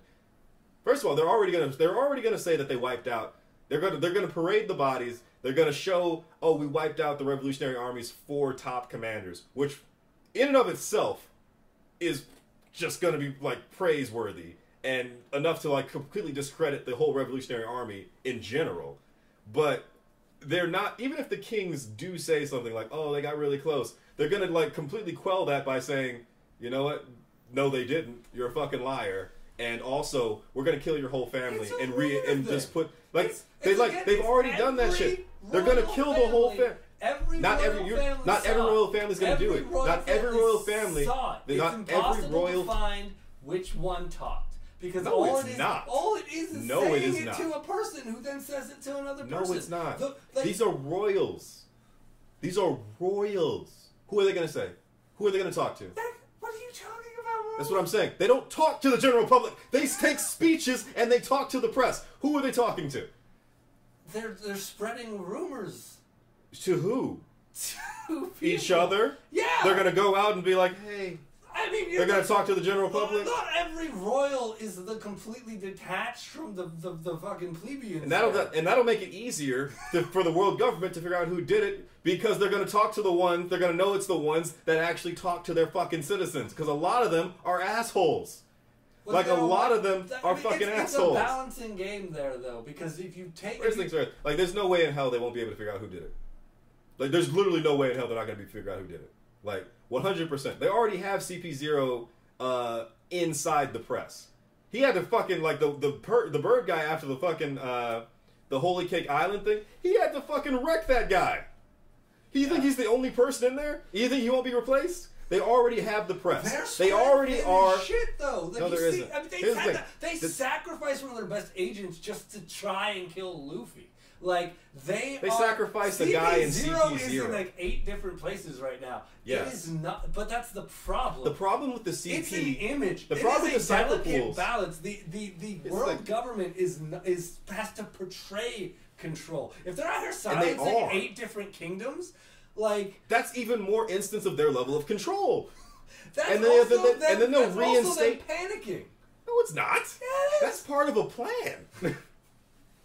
I do not agree. I think you're underestimating their level of control, and I might be overestimating it. Perhaps. I do grant you that the fact that, like, there's a plan. I have an audience perspective, and I personally feel like that the world government is panicking like shit. Like you mentioned, because they of have Nika. 3 admirals. Because of Nika. They're panicking about Nika, but like Nika, and the Revolutionary Army, yes. And the fact that they can't really do shit about the warlords. The fact they're trying. They're trying, but they covered up. We don't. That's the other thing about it. That's the other thing, though. We don't know if they're going to win against the warlords because, like you said, the admirals are freed up to fuck them up. Yeah. Like, we don't know how many of them. Like, the next thing we know, Boa Hancock might be on the chopping block. It's possible, but that's the thing. The admirals are going after the warlord, or we don't even know that for sure. But the admirals are. There's 3 admirals and 3 warlords, and the warlords are neck and neck with the admirals. It would take an admiral to take down a warlord. We don't even. I don't know. We don't even. Here's the thing about. We don't know about Mihawk. Newgate. We don't know about Mihawk. We don't know about Newgate. We also don't know, just because there's 3 admirals. But there might be her fucking weight in that war. But that's the other thing about it. Since the 2-year gap, there have been people who have replaced 2 admirals in less than in the 2 years since. So what if there are more than 3 admirals now? Okay. Or what if there are people? What if there are people that are as strong as admirals that are in the Navy now? You know what I mean? That seems. I don't know. It seems counter to how the world government has worked before, in which it is a constant show of strength. It is constant. Like, why would they hide secret weapons? They have a. Who says they are? We're basing it off of the War of the Best because there were 3 admirals at that time. But since that time, they haven't said that there are only 3 admirals, but they have stated that 2 people have become admirals because there were vacancies. But that doesn't mean that the world government only has 3 admirals. And to, Well, for they that had extent, 3 admirals. there might have been more than vacancies. 3 admirals. Is it even confirmed that there were only ever 3 admirals, even during the War of the Best, or was those the only 3 admirals that they had gotten? What if there were more than 3 admirals to begin with? I mean, that's going down a rabbit hole. There's I got- a lot of hypotheticals there. That's what I'm saying. Well, The other thing about it is, like, it's also clear that the Marines have people who are at the level of, they're honestly at the level of, like, first commanders for, like, the Yonko. Clearly. But that was the other thing I was about to say. The other thing Is is, like, that we're there's the warlords can still go and wreck shop with them. The Yonko were we don't know that either. The Yonko were about to align. Like they Dude. would have learned that because they had CP0 there, but like they go, we have to stop Luffy right now. The Yonko were about to say 2 of the fucking Yonko were about to make an alliance, and they were there. We know for a fact they're terrified of the Rock Pirates because they covered that shit up. They were. They were terrified. We still don't know the full story there. Exactly what happened to them. I thought They broke up. Was that it? I thought it was something to do with Roger and Garp and Sengoku. Something about that interaction. Did they make like a deal? Like, I don't know. Not a deal. They fucked them up. Yeah. They got destroyed. They got disbanded. I think they either killed or got Rock, the actual captain, and the crew disbanded. But yeah, the Rock I don't remember Pirates who it was was, the biggest threat to them on record so far. I think they were one of the strongest crews, but I think the Pirate King himself was the biggest threat to them because he knew the world, he knew the history. I mean, I'm about to say the Rock Pirates threat, were like the that's strongest crew When it comes to at the time because like they had the 3 of the 4 admirals on the crew at the time because they also had Whitebeard on the crew. He was on the crew too. So that pirate crew was like strongest. I also feel like that has not that narrative has not finished yet. They've brought it up recently enough. I think it's more of a footnote. I think they're gonna bring it back. I think they're gonna bring it back to something. We don't know shit about Rock. Why should we? He's dead. So is Gold Roger. We just had a whole fucking thing where fucking Odin was hanging out with him. Like the story of Gold Roger's like, not. Gold that's Roger's cool. story's But once not again, that's done. cool. It doesn't like that's more of just like, oh, that's interesting and it's like perspective wise. But as far as like that's just more of a cool footnote. At best, that's like the Rock Pirate 2. It's like a cool like that would be what it is. I don't think it would pay off. Like I think it has generally. it's gonna connect to something, right? Much like Gold Roger. Everything connects to something We didn't know shit else. about Gold Roger until Odin, and then we actually learn more about him as a character. Like I would learn more when we Rock- found out it was Ace's. Like he had a baby. I mean, there's that too. There's it, but like Gold, like these. Also, we learned about him a lot from influential pirates Silver's keep- Rayleigh too. These influential pirates keep getting brought up, and I don't know if Rock is just going to be because I mean, think about it. We know very little about him, but he is also got to be one of the strongest motherfuckers to be on this sea. There's more At one point. influence at one point, but there's got to be I feel like that is not done. That is going to be brought back up again. I mean, he was definitely strong, but do you think he was as strong as a He Yonko? connects to Garp. Like, Yeah. that's also we need to know more about Garp personally too. Like, Garp's going to be developed more. I feel. I think Like, he was at least as strong as a Yonko. He was at that This one is like point he going was- back. This is like going back. Like this is just like, I guess I would not be This is the- surprised. We these have a are- whole here's ass the thing. flashback arc. these are more like interesting things to learn about, rather than like progressive things it's to also learn when you about. look It, at it creates a better context for the story at Yes. large, but doesn't And I like. think they'll flesh it out because that's if you look at the way it's the way One Piece is gone. Yes. It's done that retroactively often. It has brought up something and then it has eventually elaborated. I'm not Like, when like. we I get think the that's brother- interesting. the brother I'm not waiting between- on that though. Ace was dead by the time we learned how he became Luffy's brother. Like, Yes. we like didn't that. even know about Sabo. Once again, this Gold is great. Roger's Gold Roger's like most definitive characterization was recent, and he was literally one of the first people. He's like the first person to talk in thing. I don't actually remember. I'm mixing up like anime and manga, but like the anime opens with his speech at the gallows. I think it does too in the manga. Yeah, But- so like we've only recently really had him defined more concretely as a character, and that was 1,000 chapters ago in which he was brought up. So there is a habit of bringing up these characters. Joy Boy is absolutely going to become more relevant, and he was an ancient motherfucker. Like, is he? I mean, he's something. I don't think they're gonna Joy Boy the himself. first Joy Boy. They might like bring up the first Joy Boy, but that's like I feel like that's more about the history. The book is going to be brought up. The Joy Boy in the book? The Joy Boy in Odin's journal. He's in Odin's journal. Yeah. Fair enough. Joy Boy was referenced in Odin. That's one of the first references of Joy Boy I know. It was when Who talked about him as like they talked about Nika.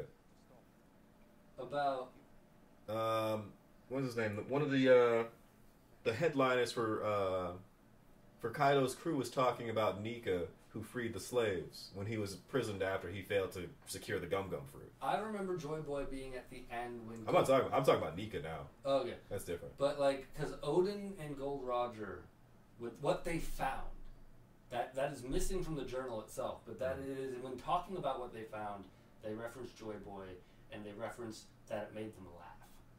It would have to. Yeah, as we know. Exactly. He's a cartoon man. But the original, the Joy Boy before Luffy is going to be relevant. I think Rock is going to be relevant eventually because I just don't.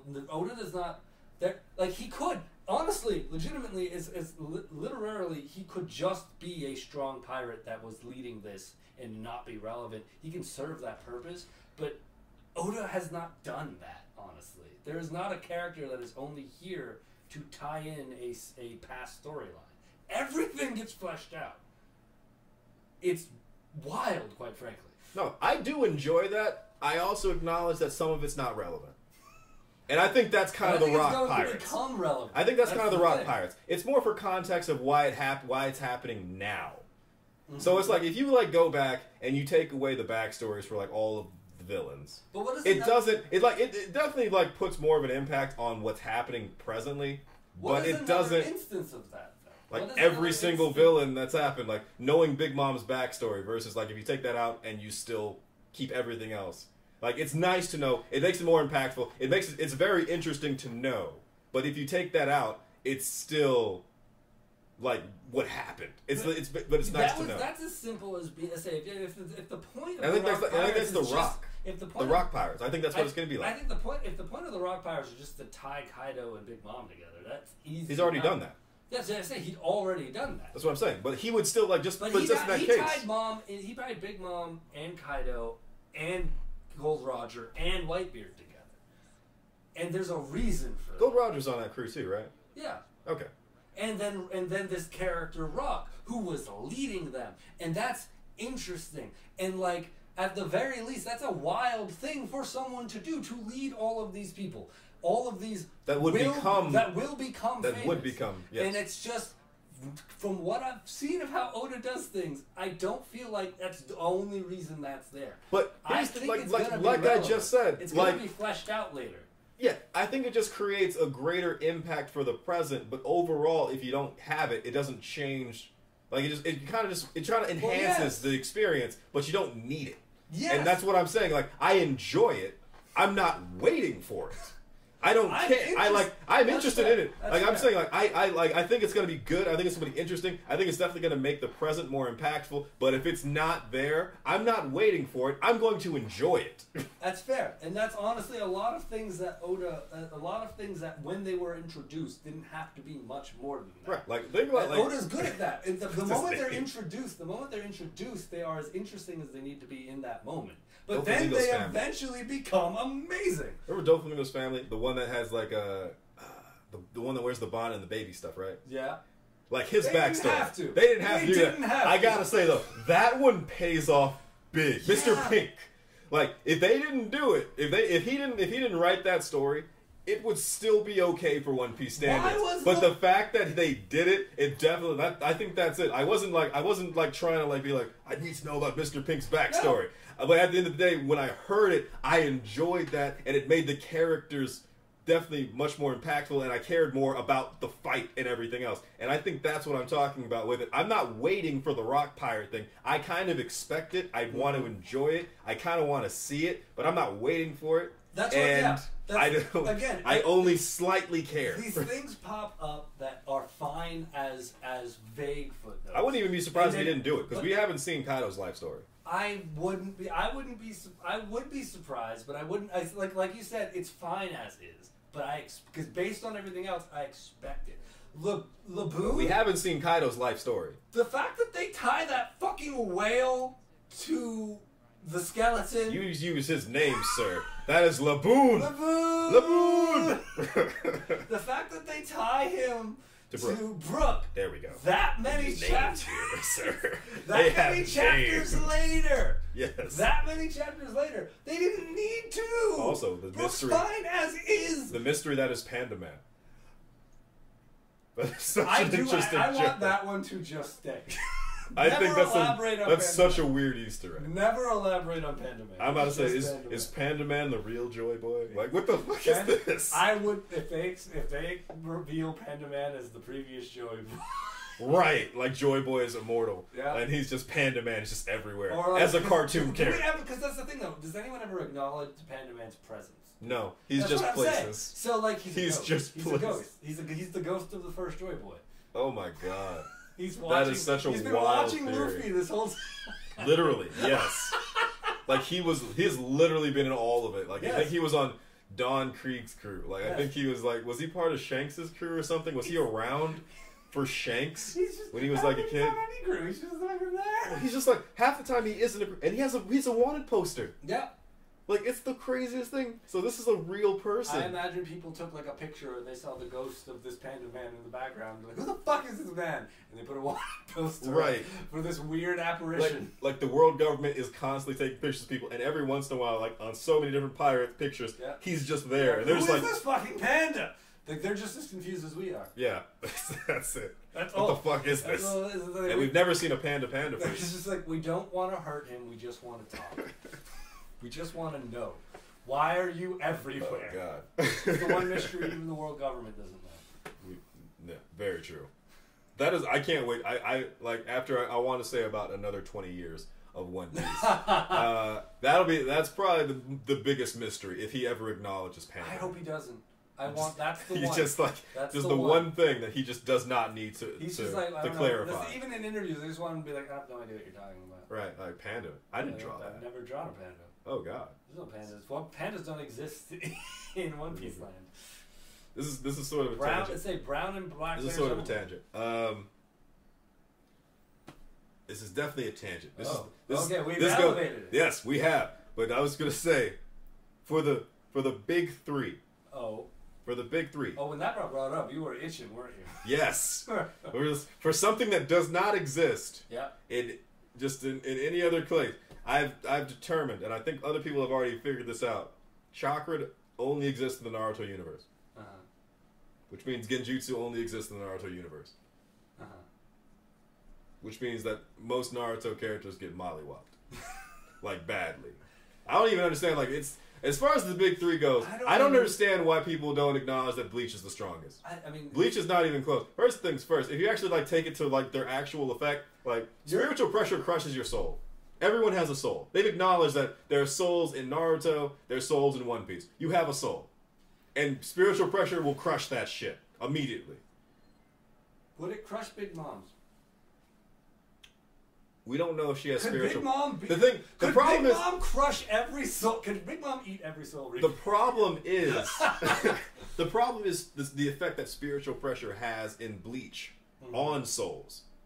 So, in that respect, she wouldn't... souls. Yeah, but she... Like, there's no effect that she has, like, spiritual pressure to the same extent. Like, or at all. And I mean... Like, spiritual pressure, like, will crush a living person's soul. And they are all alive. But Big Mom has multiple souls. She has a buffer. It has to break through every one. And if a captain steps foot she on... literally died in that fight and just said, nah, I'm okay. She didn't die. She ate more souls. She ate more souls. She ate more That's what souls. I was saying. That's the problem, though. But a captain stepping foot into the real world without taking the limiter on will crush everybody's soul in the entire town. It doesn't matter the number of souls that she has. It matters the spiritual pressure of the soul. And she doesn't have it because she's not crushing people's souls. maybe with fear. She has something similar when if someone's afraid, she has power over the soul. Mm-hmm. But they've established that there are souls in One Piece and there are souls in Naruto, but they don't have spiritual pressure. And because they don't have spiritual pressure, or they don't have high enough spiritual pressure, then their souls would be crushed by the spiritual pressure of Ichigo. Could Big Mom stand in front of a Soul Reaper captain and do the little Kirby inhale? No. Because that's what I'm picturing, quite frankly. No. Like, the spiritual pressure comes out, and she's just like, like, her lips... She's not absorbing spiritual pressure. She's eating souls. Well, she's eating... But that's the thing. They don't create... that's the difference between that, though. Is spiritual pressure not just a very big soul? No, that's not... This isn't Soul Eater. This isn't Soul Eater. That's another argument in its own right. Yes, I know that. I'm just saying, it's not the same thing. Soul Eater. The other thing is what out there? I mean, that goes into an entirely different conversation. What counters? What figures could actually take a soul, like a Soul Reaper? Like what could stand Soul in Reaper the is ring? the only thing that actually has a sense of spiritual pressure. Soul Reaper. What could stand at this point? I don't know, because again, the Soul Eater. Maybe Soul Eater, because like they literally have big souls. Like, I would say Soul Eater because of the madness wavelength thing that they have going on. That does affect a wide radius of things that goes beyond their the soul. Souls do a similar thing, just not in that oppressive sense. That being said, then you have to go into the power and speed of a natural Soul Reaper, which is well beyond that of both Naruto and One Piece. I have to. Well, I mean, yeah. There you go. So once again, like even if you get past the spiritual pressure, because we legitimately have a dude whose power is light and he's very fast, but like he's been dodged. So like it's a casual. Yeah, here's the thing about light. Yeah, light is not a big deal in One Piece at all. And I'm about to say like I don't think light's a big deal in they dodge Ceros, which are lasers. We don't know. Lasers are different. Like, I'm not going to say everyone that has dodged a Kamehameha is dodging the speed of light. That's like, you're right. Like, although that's an honest. That's key though. But we also like obviously a Cero is spiritual pressure, so that's a whole different thing. That being said, I think does Goku have to be dead to fight Ichigo? And if Ichigo can kill Goku, and then Goku is just a spirit Goku, and then he can beat up Ichigo. I think Ki is universal because it's life energy. Mm-hmm. So I think Goku might be able to see Ichigo. Because they had a thing in Dragon Ball where you could see, like, there are ghosts. But the thing is, like, I think we're just going to acknowledge that, I don't know, like, maybe things can stand up to spiritual pressure. I don't think there is no. I will say, none of these motherfuckers, none of these big three, that being said, have blown up a planet. Naruto put a hole in the moon, and that's not nearly as impressive. The moon was hollow, but Yamamoto can destroy the world with his Bankai's presence. But he didn't blow it up. He melted it. It's a little different. He would turn it to ash. The entire surface, the Earth itself. The surface of the Earth. He would turn it into a Do you have any idea how close the melting... Would he explode it? Is the question. Honestly, I don't know. I think he would char it. It would be cooked. It would be a sun. It would be like a sun. I don't even know if it would be a sun as much as it would be a I think ball it would be of magma. ash. Would he get... I think it would turn to magma. I think the surface... The oceans... I think that would take a minute, but if we look at Dragon Ball... He said it was minutes. Minutes? We're not... First of all, stop talking about Dragon Ball. We're on the big three. Okay. Cut that shit out. You're always... Don't be that person that's just like, oh, but Goku. Like, shut the hell up. You have... Okay, but you have a system... Look, it's an admittance... I'm just saying... Hold up. I think like, we've gone off the top. I'm just saying... I think it's crazy, like, that... I'm honestly...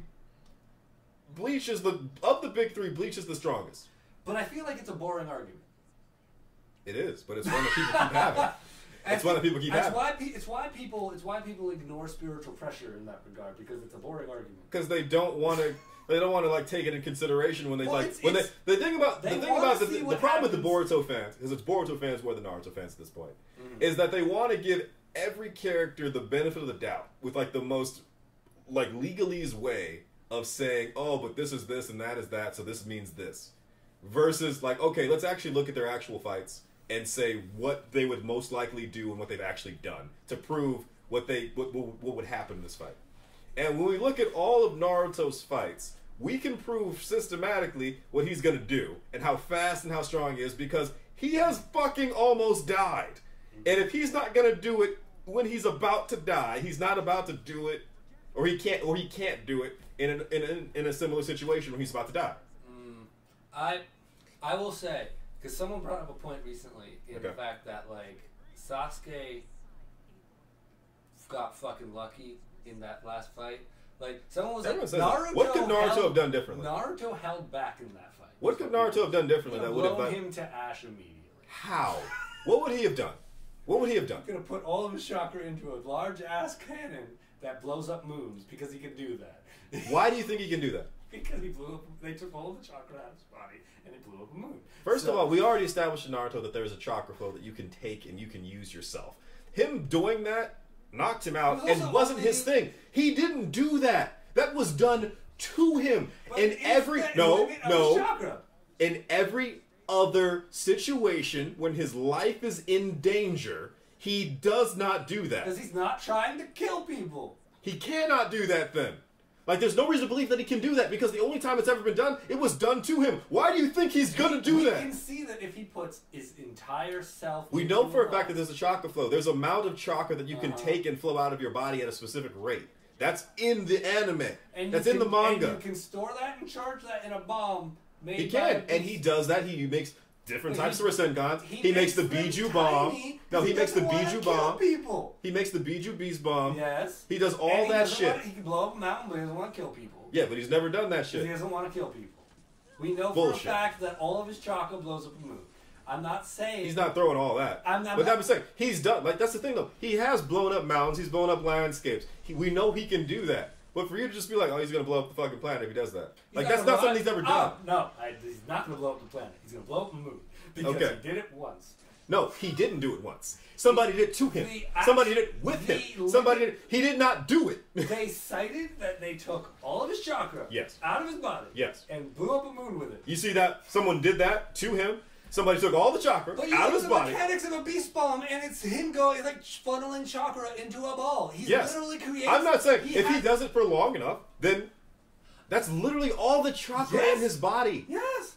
So he's going to pass out right after and die? I mean, look at Goku. I guess you told me not to talk about Goku, but you look at Goku, he spends 5 fucking minutes, which is 8 episodes in Dragon Ball Z. That's not his power. He's storing it in a bomb. That's a spirit bomb. That's completely different. No, but what I'm saying is that there are clearly times in which you can just that's what I'm saying. It's the same thing. Sit on the other side of the fucking world. That's the same up thing. A bomb into because you said chakra flow, right? That's the same thing. That's the same thing in Dragon Ball Z, where he's just storing up that power. Yes. Yeah. He could feasibly do that. How long would that take? It would take a minute. Yeah. He can do it.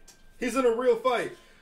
He doesn't. The other thing is, he doesn't do that. That's conjecture. Like in every other thing, like let's just talk about what he's actually done. It is conjecture because he's never done that. But no, he did. He's never. When did he do it? When did he do it? When did he do it? When did he do it? When did he do it? When did he do it? When did he do it? If someone grabs my no, I'm sorry. If someone cuts off your arm and beats somebody up with it, and they say like, "Oh shit, you could beat somebody up with your arm." Yes. I'm capable. If I had my That's somebody else beating somebody up with your fucking arm. My arm back. That's not the same thing. My arm is physically capable of beating someone up. Somebody used your arm to beat somebody else. Yes. That's not the same thing at all. Put it back on my arm. That's not the same thing at all. That I know. That is not the same thing. I could beat someone up with my arm. That is not the same thing at all. Like literally everybody in Naruto is like, that's the thing. That's what I'm talking about. Everybody gives us like, oh, benefit of the doubt. Benefit of the doubt. Like he could, he would, he wouldn't. He doesn't. He hasn't. He has not done that. I'm using the moon to argue that Naruto could actually beat Ichigo. I'm not. All right, first, hell, he can blow up the moon if he wants. Because one, it's hollow. Two, it's still. What I'm saying is, like, we have a fundamental. We've never seen Ichigo even like try to like destroy something like that. Though. Like, even with that, Ichigo is still bodying Naruto. We have the strongest method. I didn't even. Ichigo and Aizen fighting destroyed mountains with sword swings that they weren't even trying. Like that's not even the same. That's what I'm saying, though. Juhabak is God. Naruto is out of this. Juhabak is God. Yes, it's Naruto is out of this argument on the fact... Bleach is out of this argument on the fact that it's so much stronger than all of them. Naruto's out of this argument on the fact that we have literally seen his limit, and it doesn't come fucking close. Yes. That is what I am saying. To Bleach. To Bleach. Now we're talking about Naruto in One Piece. I mean, we have a dude who brings meteors down, and he's not a super big deal. He's decent. Well, first things first, like, meteor, if not a Kaido blew up a mountain drunk on a whim because he wanted to. Yeah. Luffy, as far as like physical strength, it's not even close. And then it becomes like the big attacks. They dodge light. Yeah. Prerequisite I don't think for getting like, a time skip is to be able to dodge I've never light. seen an instance where dodging light in Naruto wasn't a big deal or consisted like or was great effort. I've never seen in Naruto dodging light is a big deal. There is an instant transmission in Naruto, but it's also limited. You mean the teleport, the short works that they do? Yeah, the Minato's move. He has to tag you. And granted, he has to tag a place or like he has a person because he could. He can tag a person. Because that was the thing. He was able to teleport to Obito, even though he tagged him before he fucking died. Like it never goes away, which is really cool. Yes, but only mildly useful in practice. Yeah, I gotta say, I think Sasuke's might be more useful. Yeah, like the switching positions with something because he can do it with anything. It doesn't have to be. It can literally be anything. He can change positions. He does it consistently with rocks, weapons, other people, ninja tools. Like, he does it all the time. Isn't that not just the substitution jutsu? Isn't that not the basic bones shit? No, because he's literally switching. He's using... It's a space-time thing. Whereas the substitution jutsu is really an illusion and a transformation thing that they got beforehand. They don't even use it anymore. They don't. It's not only in the video games. It's only in the they don't use that shit anymore at all. Like... Now, Naruto is just Dragon Ball Z. But... I mean, Boruto is Dragon Ball Z. No, Naruto was Dragon Ball Z Naruto was at the end. At the end. Naruto became Dragon Ball Z, and Boruto is Dragon Ball Z, which makes no sense. Yeah, it's bad. But regardless, light speed for them is still a big deal. I do need to and stress, very few people can do it. I need to stress that point. It's not bad because it's Dragon Ball Z. I love Dragon Ball Z. No, Dragon Ball Z is a perfect formula. Exactly. It's simple. It's simplicity. The problem is that it wasn't Dragon Ball Z and became there. That's the thing. If I was watching football and suddenly they threw it through a hoop, I'm going to be fucking pissed. When did this happen? Yes. Why? This isn't what I came here for. Right. What happened? That's the problem. It's not the fact that it's Dragon Ball Z. I love Dragon Ball Z. The fact is that it wasn't and it became it. I was here for ninjas doing cool ninja shit, doing tricks and, like, chicanery. And they it didn't used to matter about the chakra Kamehameha waves and blowing up mountains, and it's nonsense. It became nonsense. They blew up a moon. Back in the day, Kakashi didn't have a lot of chakra. He was still one of the best fucking ninjas in the ninja world. He was terrifying. Kakashi was consistently because he was intelligent. Kakashi was the dude who gave me my ninja fights. Him and Sasuke gave me actual ninja fights. Sasuke stopped giving me ninja fights when he could summon a Tengu monster man on command. Yeah. But Kakashi never did. The most nonsense thing Kakashi did was almost banish a dude to another dimension, and that was very draining. Yeah. And then the one time he did do it, it was the dude who existed in that dimension anyway, and they had a real ass ninja fight in there. Obito versus Kakashi was a good fight. It was a ninja fight. It was a fist fight. To form. They used kunai. When the fuck have kunai mattered since Shippuden? I do acknowledge, yeah. That's the thing. Kakashi's fights have always been ninja fights. Sasuke's were mostly ninja fights. I would grant, at the very least, Sasuke fought like a ninja most of the time. He did. Granted, he usually survived because of non-ninja tricks, like when he made a giant snake take a nuke for him. That was not a ninja thing. It was. He did do a substitution. He did do a substitution for that, though. He did. And his fight against Itachi, he was mostly doing ninja shit. He lost. Straight up, of course. But like, he was at least doing ninja shit. Itachi was doing mostly ninja shit, and then nonsense because it's Itachi. Yeah. But like, Itachi was like half blind. That final super like Chidori that required a thunderstorm was so fucking cool. It didn't amount to anything because it couldn't, because it's fighting the final boss half level, but like it was still That's like Itachi with eyes. I was happy to see. Terrifying. I was happy to see Itachi not dying of fantasy cancer, but was it cancer? It's never explicit. I assumed leukemia. What manga character what shonen characters just died of a articulatable disease? They're sick. Gold Roger. I gotta say, sick. what was the bone guy? He died like right in the middle too. Of what? Heart disease. What does that? That's the most nondescript illness. I know. I would say Gold Roger was sick. Of what? They never explained. No. Also, he didn't die of his illness. He died from beheading. Not beheading, but he did it because he was going to die of his illness. Yes. Like, they never explained the disease. To fan the flames for the future Joy Boy. It's always fantasy. To fan cancer. the flames for the future Joy Boy. It's unless they tell me, which they never do, it's fantasy cancer. That's what it is. Honestly, Oda's got your best bet. Oda's your best bet at finding out what the fuck happened. I would love for him to explain to me that it was lupus. Shut up. Shut up right now. Shut the fuck up. What the fuck is wrong with you? Lupus? It's never lupus! No, it's never lupus. There's a reason it's never lupus. Lupus? Shut the fuck up.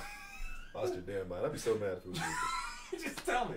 Just tell me. Say mononucleosis. It's better. The Gold Roger on TV watching. Have you or your loved ones ever suffered? Like, it's... so fucking bad. Because it's ridiculous. It's like that thing. They can't tell you it's a thing that you know because these are larger than life fantasy people with superpowers, and they died of like a influenza. What are we doing here? In One Piece, sickness and disease is a thing, and so is biological warfare. And they have fake ones that we don't have. Which they have to. Yes, because the world is significantly bigger. Because they're superheroes. Superhuman. They're gods. They can. And then there's Usopp. I don't know what Gold Roger's Usopp. power was. I hope he didn't have one. Right? He could have just been hockey.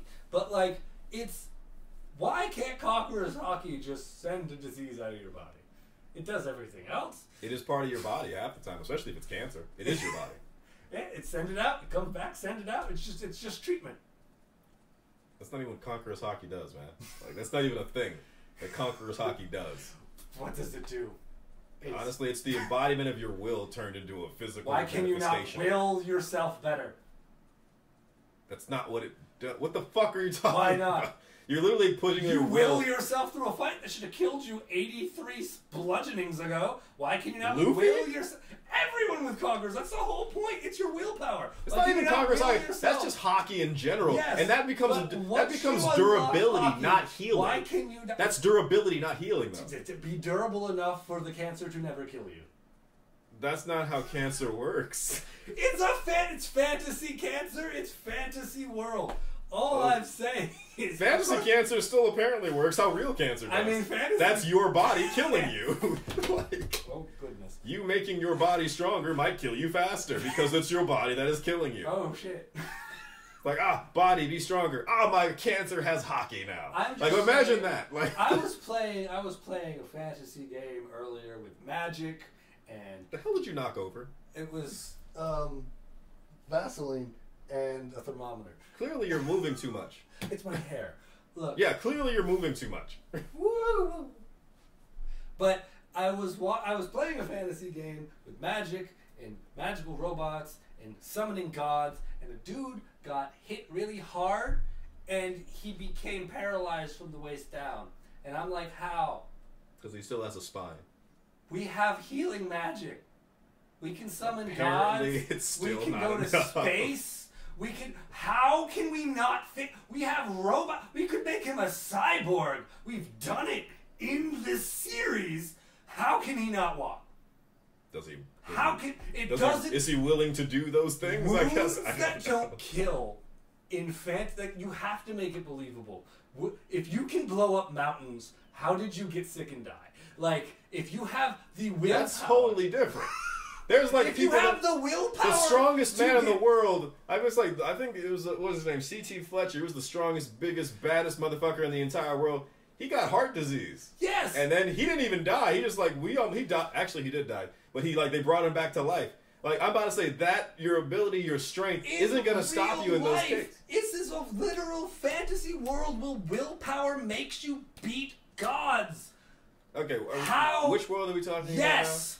How did Which you... world are we talking about? Absolutely. How is it you cannot just willpower through? Like, What do you mean? I only... Disease works everywhere. It's a fantasy world. It's a magic disease. Else works? You know Getting bludgeoned to death by a club. Honestly, I don't even know where you are right now. I'm not completely sure I'm what thinking of you have to pick I'm one thinking of universe that Kaido. you're in. I'm thinking of Kaido. and Okay. Luffy. I'm thinking of Kaido. That's what I think. I think you're going back thinking, and forth right and now. I'm thinking of, but in general, right? Like the whole point of Shonen, disease works. The whole point of Shonen, Luffy would have is died like 3 times just will- from poison alone. and he didn't. So what? That was not because of his willpower. That was because of hormones, a poison no, but lady. he had to survive that treatment through willpower. It's even stated that they don't know That's if again, he can do it's it. a durability thing. That's a durability But feat. the It's durability ripping his is part. based in. That's the whole point of these. Of every He's not shonen. healing himself. You have He's just the will surviving. to survive. Yeah, he's surviving. He Yes. hasn't quit. The disease, once it got you, like it's not about your durability. You can hold on longer with that durability, but it gets you. Yeah, longer till you're 100 and you die of old age. It doesn't make sense. You can literally how strong your will is increases your durability. If you are dying slowly from the inside, your durability should just keep increasing. But you just until acknowledge die that of there old is age. the disease and the poisons do work, right? Yes, you That just means survive. that there are different levels of those diseases and those poisons, right? Which means that the level in the fantasy world, yes, there has to the be higher a the fantasy level, disease. the faster it will work, and the more durability, and the harder it'll fail. That's it, but that's the only. That's the That's the only. thing. The other thing only about it is explanation Luffy. available. No, that's not the only explanation available. Poisons work. Yeah, Poison but works. they're Diseases fantasy work. Poison. They have to be left vague. It The has to entire be a world is fantasy. disease. Yes. It has to be a fantasy disease, but it's all I'm saying is it's always nondescript. It's always just, oh, he died because he got Do you sick. want them to write a dissertation on the diseases that kill their characters? No, it's just there's a weird disconnect to me when we can defy everything else, but then he got sick. You don't connect or identify with the fact that diseases kill strong people every day, or diseases kill healthy people. Diseases kill people with It's strangely grounding in a world that defies the fact that you should die when you get shot or get beaten a bunch of times by a club the size of a building. All of that also kills people when it happens in real life. And all of that also, people don't die from those things. I'm about to say, people survive those things. No, they don't. If Kaido came in here and hit any human being once. The 23-foot tall dragon man. Yes. But here's the thing. You're relating a regular disease to a supernatural character while acknowledging the disease is clearly as supernatural as the character. But then you're saying the supernatural person, and you're putting that... It's not clearly. But it's also not descriptively told that it's a super That's because they're not going in. They don't need to go into detail about disease. It's just that is a universal understanding that disease is effective. You can't have a universal understanding. Do you understand? Have you ever gotten sick? In a world where people are 30 feet tall for have you ever gotten sick? Reasons. How do you not understand disease? But why are you so why are you so dependent on that? Because part of it they don't heal from. Part of it is Part of it is grounded in real world mentality, and part of it is ridiculous shonen shit. It's just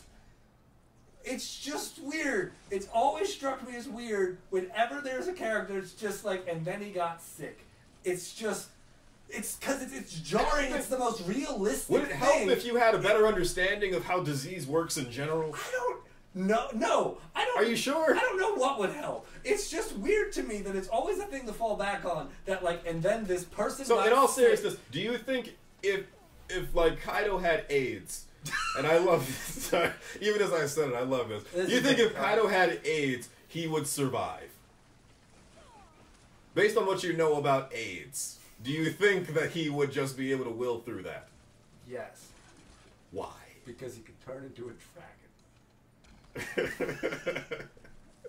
dragons might be immune to They might be immune might be to immune to AIDS. AIDS. If I look at my D&D book, they might be immune to disease. They might be immune to disease. I think it's possible. But here's the thing about like AIDS: it attacks your own.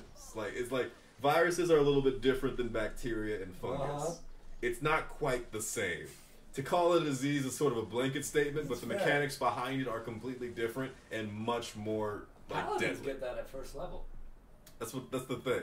So I'm just like, would it help if you had a better understanding of why, like, viruses, bacteria, and funguses would still likely be affected? We saw like Goku died of a heart, like of some sort of like space disease. Wild.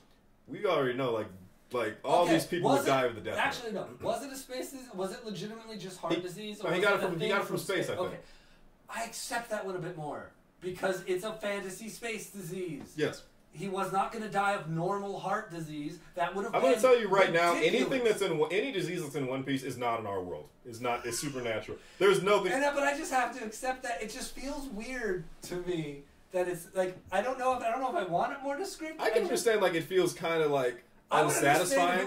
It can be unsatisfying, but I don't think it's unrealistic that they would have disease that works on anyone. It's not. It is just unsatisfying. Or just like or poison because I feel like clearly it's just unsatisfying. I feel that it is to just say that they got sick and died is weird. When they are so prolific, incredibly human in a world where they are monsters. Yeah, but that's the thing. They are monsters, and it's this weird anchoring point of just like it feels out of place. And granted, you can use. I would say that not in One Piece. Everyone gets sick. I would say not in One Piece because he acknowledges that even age will take you out of your prime.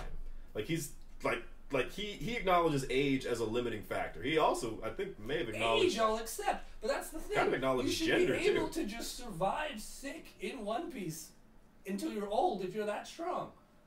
Because willpower is the defining factor of how you do anything, and it doesn't make sense to me that you can will your way through. You can will your way through damage that is external but not internal. You understand that that's like a much bigger feat to like internal damage is way harder to heal than external damage. It's not about healing. It's about taking to survive. It's about taking it. Yeah. It's about surviving it. Yeah. And it's like willing your if you can will your both of these things are deadly. If you can will your way through having a building dropped on you. I don't know if it is. Would you like to ask a doctor? How dead? Both of these. Okay, look. Which is more dead? The dude who got influenza, or the dude who got a building dropped on him and turned to mush? If he was turned to mush, then he's dead. Influenza is more survival. Yeah, he should be. Yeah. In One Piece, it's debatable. Yeah. That's that what being I'm said, saying. Influenza will likely kill that guy. I'm just saying, influenza will likely kill that guy. The same guy. Because of what it does. It's specifically designed to kill you. Of durability. That is physical trauma. Physical trauma is still deadly. Yes. Like, it's the idea of durability as just this thing of getting hit a lot. Why does that not extend to, like, because what is This is why I'm asking if you would like a better understanding of how diseases actually work. Because based off your logic, you don't understand how diseases actually work. Based off what you're saying and what you're equating it to, you don't understand how diseases kill you. Because it's not the same thing as being beaten to death and then saying, why not just do the same thing inside? It's not the same thing. What I'm saying is, why does it not extend? Why does the durability... Because, like, again... If I got yes, there are different ways of getting damage. There are different ways of like being hurt. But like, if the durability of the incredible durable feat of getting smashed by a building-sized club repeatedly no longer kills you. Okay. You should be more durable in general. For you right now, what is easier to do? And you can use whatever you want to accomplish these things. Is it easier for you to kill a bear? Or is it easier for you to, I want to say, take an entire swarm of bees?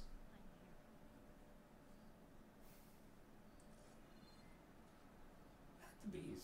You think it's easier to kill the bees? Okay, you can use whatever you want. And that's why. You think it'd be easier to kill the bees? Well, to kill all of the bees? I can use whatever I want. Okay. And you still think yes, it would be easier to kill the bees? Because the bear is really cute. Not this bear. It's got mange. It's trying to kill you. Doesn't make it not cute. So you would rather take a swarm of bees? I think I would. You'd rather try and kill like millions to hundreds of thousands of bees that are coming from you, likely from literally every angle imaginable. It's bees. Can we change it to wasps? Honestly, yeah. Let's go with the killer wasp from Japan, the Japanese killer hornets. I could heat them up. I think it depends, right? Like, because if I'm armed with a gun, then yeah, the bear's easier. If I'm armed with a flamethrower, the bees are easier. You're still gonna get stung. I'm gonna get stung. It's not gonna. I'll be fine. Honestly, would I get stung? I feel like yes, you would. Bees would get scared off by the fucking fire. Do you not understand insects? Do you not understand insects? They have literally no sense of self-preservation. I don't think that's true. That's literally been proven. Not all insects. What insect has a sense of self-preservation? Ants. Literally the one that literally has no sense of self-preservation. No, they literally build bridges from their bodies. They build rafts from their bodies. Okay, but ants... They have no sense. They are 100% a hive mind that is specifically used for the betterment of the queen and the nest. Okay, but they have literally... There's a certain type of ant. There's a certain type of ant that when it is injured, it gives out a signal to its people to come rescue it. Mm-hmm. Granted, the ones that are too injured refuse to give out that signal because they realize that they will not be saved. No, that's because not they true are at all, like, actually. Like I said, they don't have that kind of mental capacity. They don't. What's actually happening is that they flip over, and then they give off the signal if they are injured. Just like for their people to save them and bring them back to the colony and actually heal them. I forget the type of ant this is, but it does actually like repair them. Like it actually does medical care on this ant, which is a wild thing. It's very interesting. Bugs are cool, but the ones that are not, it would be so much easier just to kill a bear than to kill like an entire nest of hornets. It would be so much easier. Okay, but using your metaphor, if the bear does not hurt me, why did the bees hurt me? If I can turn myself into like steel, and the bear goes ping ping and claws bounce off me, how are the bees hurting me? Are they covering your body? How long can you be steel? How long are you going to be steel? Because they're not going away. They're stabbing your eyes. They're biting you. They're trying to get into any orifice that they can, and they will never stop. I mean, I can stop, drop, and roll while made of steel, and then they're getting swords. And they're just gonna keep coming. They're gonna keep coming, and then they're gonna keep going. Well, I mean, if I can turn this, if I am steel indefinitely, they should not be able to. And I'm about to say, you are not steel indefinitely, and then you will still have a weak point. I will accept. You'll still have weak points. Accept, the other thing is, no. the other thing about that is, the more, especially if we're talking about One Piece, the more hockey you use, especially for your full body, which you will have to do for bees, rather than if it's a bear, it's gonna like swipe at a specific point. You can guard that specific point. It's gonna swipe. It's gonna keep going. But if it's bees, they're literally covering your whole body, and some parts of you aren't gonna be as durable as others because that's just like, yeah, I don't know. Maybe not. Either way, but eventually they're going to find weak points. Maybe your eyes. Maybe they're going to get in your mouth. Maybe they're going to go in your nostrils. Maybe they're going to get in your nostrils. But it's a much bigger and more difficult means of defending when it's smaller, when it's more just specific, when it's more concentrated. It's not the same as like guarding these big things, because it's like one bear, blow its fucking brains out. One bee, it's not a big deal. The entire swarm will kill you. And they are relentless. And they are very focused. But the thing is that what I'm saying is, if you are, like, because it's not, it's an inhuman level of durability. It's to take these, like, blunt forces. You're using big durability strengths to take these little focused, like, attacks on the internal body and equating them, and it's not the same. It's just not the same. You taking a punch in the face versus you surviving polio are not the same thing. I understand that from a human, real-life perspective. And if you equate it to a fantasy They world, have a magical power to make people fall unconscious. why does that help you if you're sick? Because it's all based on willpower. Why does that willpower not extend into conquering disease? How could it? Why wouldn't it? How could it? How does it knock people unconscious? Clearly, it. They have will, and their will over them is exerted, and it knocks them out. Your will overpowers their own. This is a fucking germ. There's a virus. Viruses aren't even considered alive. They literally don't have Sounds like a it brain. has no will whatsoever. It doesn't have a brain. The easy It's thing almost to overpower. It's almost a machine. It's a self-sustaining chemical reaction in your body. The fact that it exists means it does one thing. And it's in your body, it's doing that thing. Like, there's no will, there's no intent. It is just a system. For me, it always disrupts. It always ruptures against suspension of disbelief. Why is it the one thing? I think you need to, like, you don't understand disease that very. It's not about that, because it doesn't matter whether I understand disease. I think it does. I don't think it does, because it's magical fantasy land, and the one thing it never manages to conquer is disease.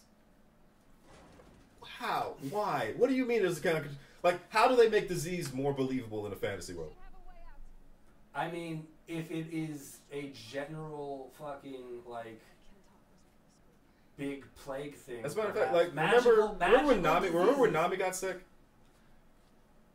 That was a mythical disease. That wasn't a real disease that she got. I'm cool with that.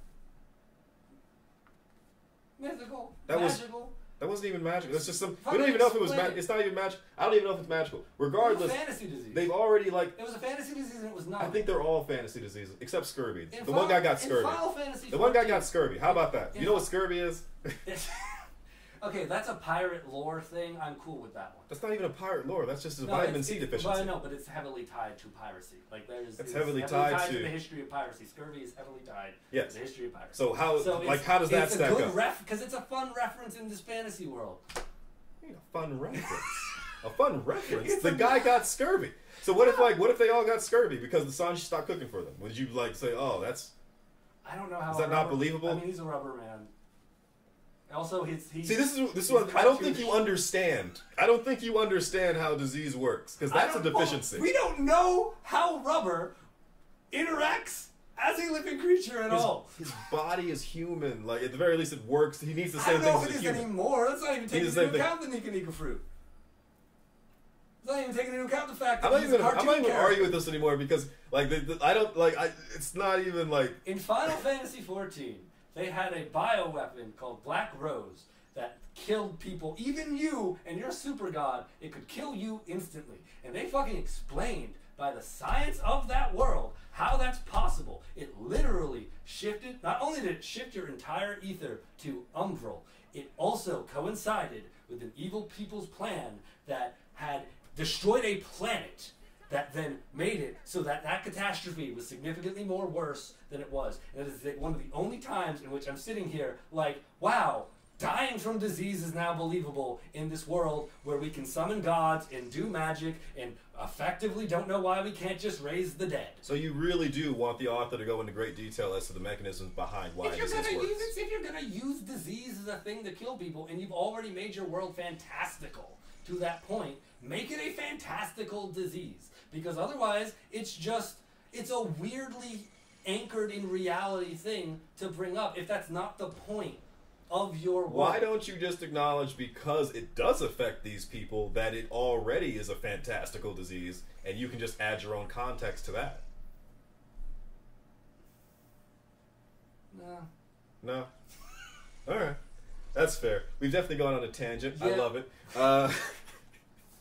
We do have one more insane talking point. If we do. But, oh my god, we've gone on at least 3 hours. It has actually been over 2. It has been over 2. I would appreciate do we want to if the entirety of that talk was not included. That was a you and me thing. That was us being, and that is exactly why it would be in this podcast. That was me choosing a topic that not until about 10 minutes into the topic I realized I am arguing with a bio, like a bio mat. I work in biotech. Tech. That's Yeah. what I was looking for. Yeah. No, this is cut. This is not cut. This is off. No, this This is is off not script. cut. This is off script. We have a script now. I tried to get you on a script. I tried to keep you in focus. We lost it. This was my fault. I did want to talk about the big three. That's not the point. You brought this upon I did bring this upon us. I think this was good. Do we want to talk about the last point, or do we want to call I this think we can save that for. That's fair. We can introduce that. I can't even fathom if somebody would listen to this entire tirade. We edit. This is gonna be put into a bite-sized. Not. This is almost entirely gonna be in there. Meal-sized at best, but it's. This is gonna be almost entirely in there. I plan to edit very little. I would prefer if you did. I know. And with that, I think we're gonna call it a night.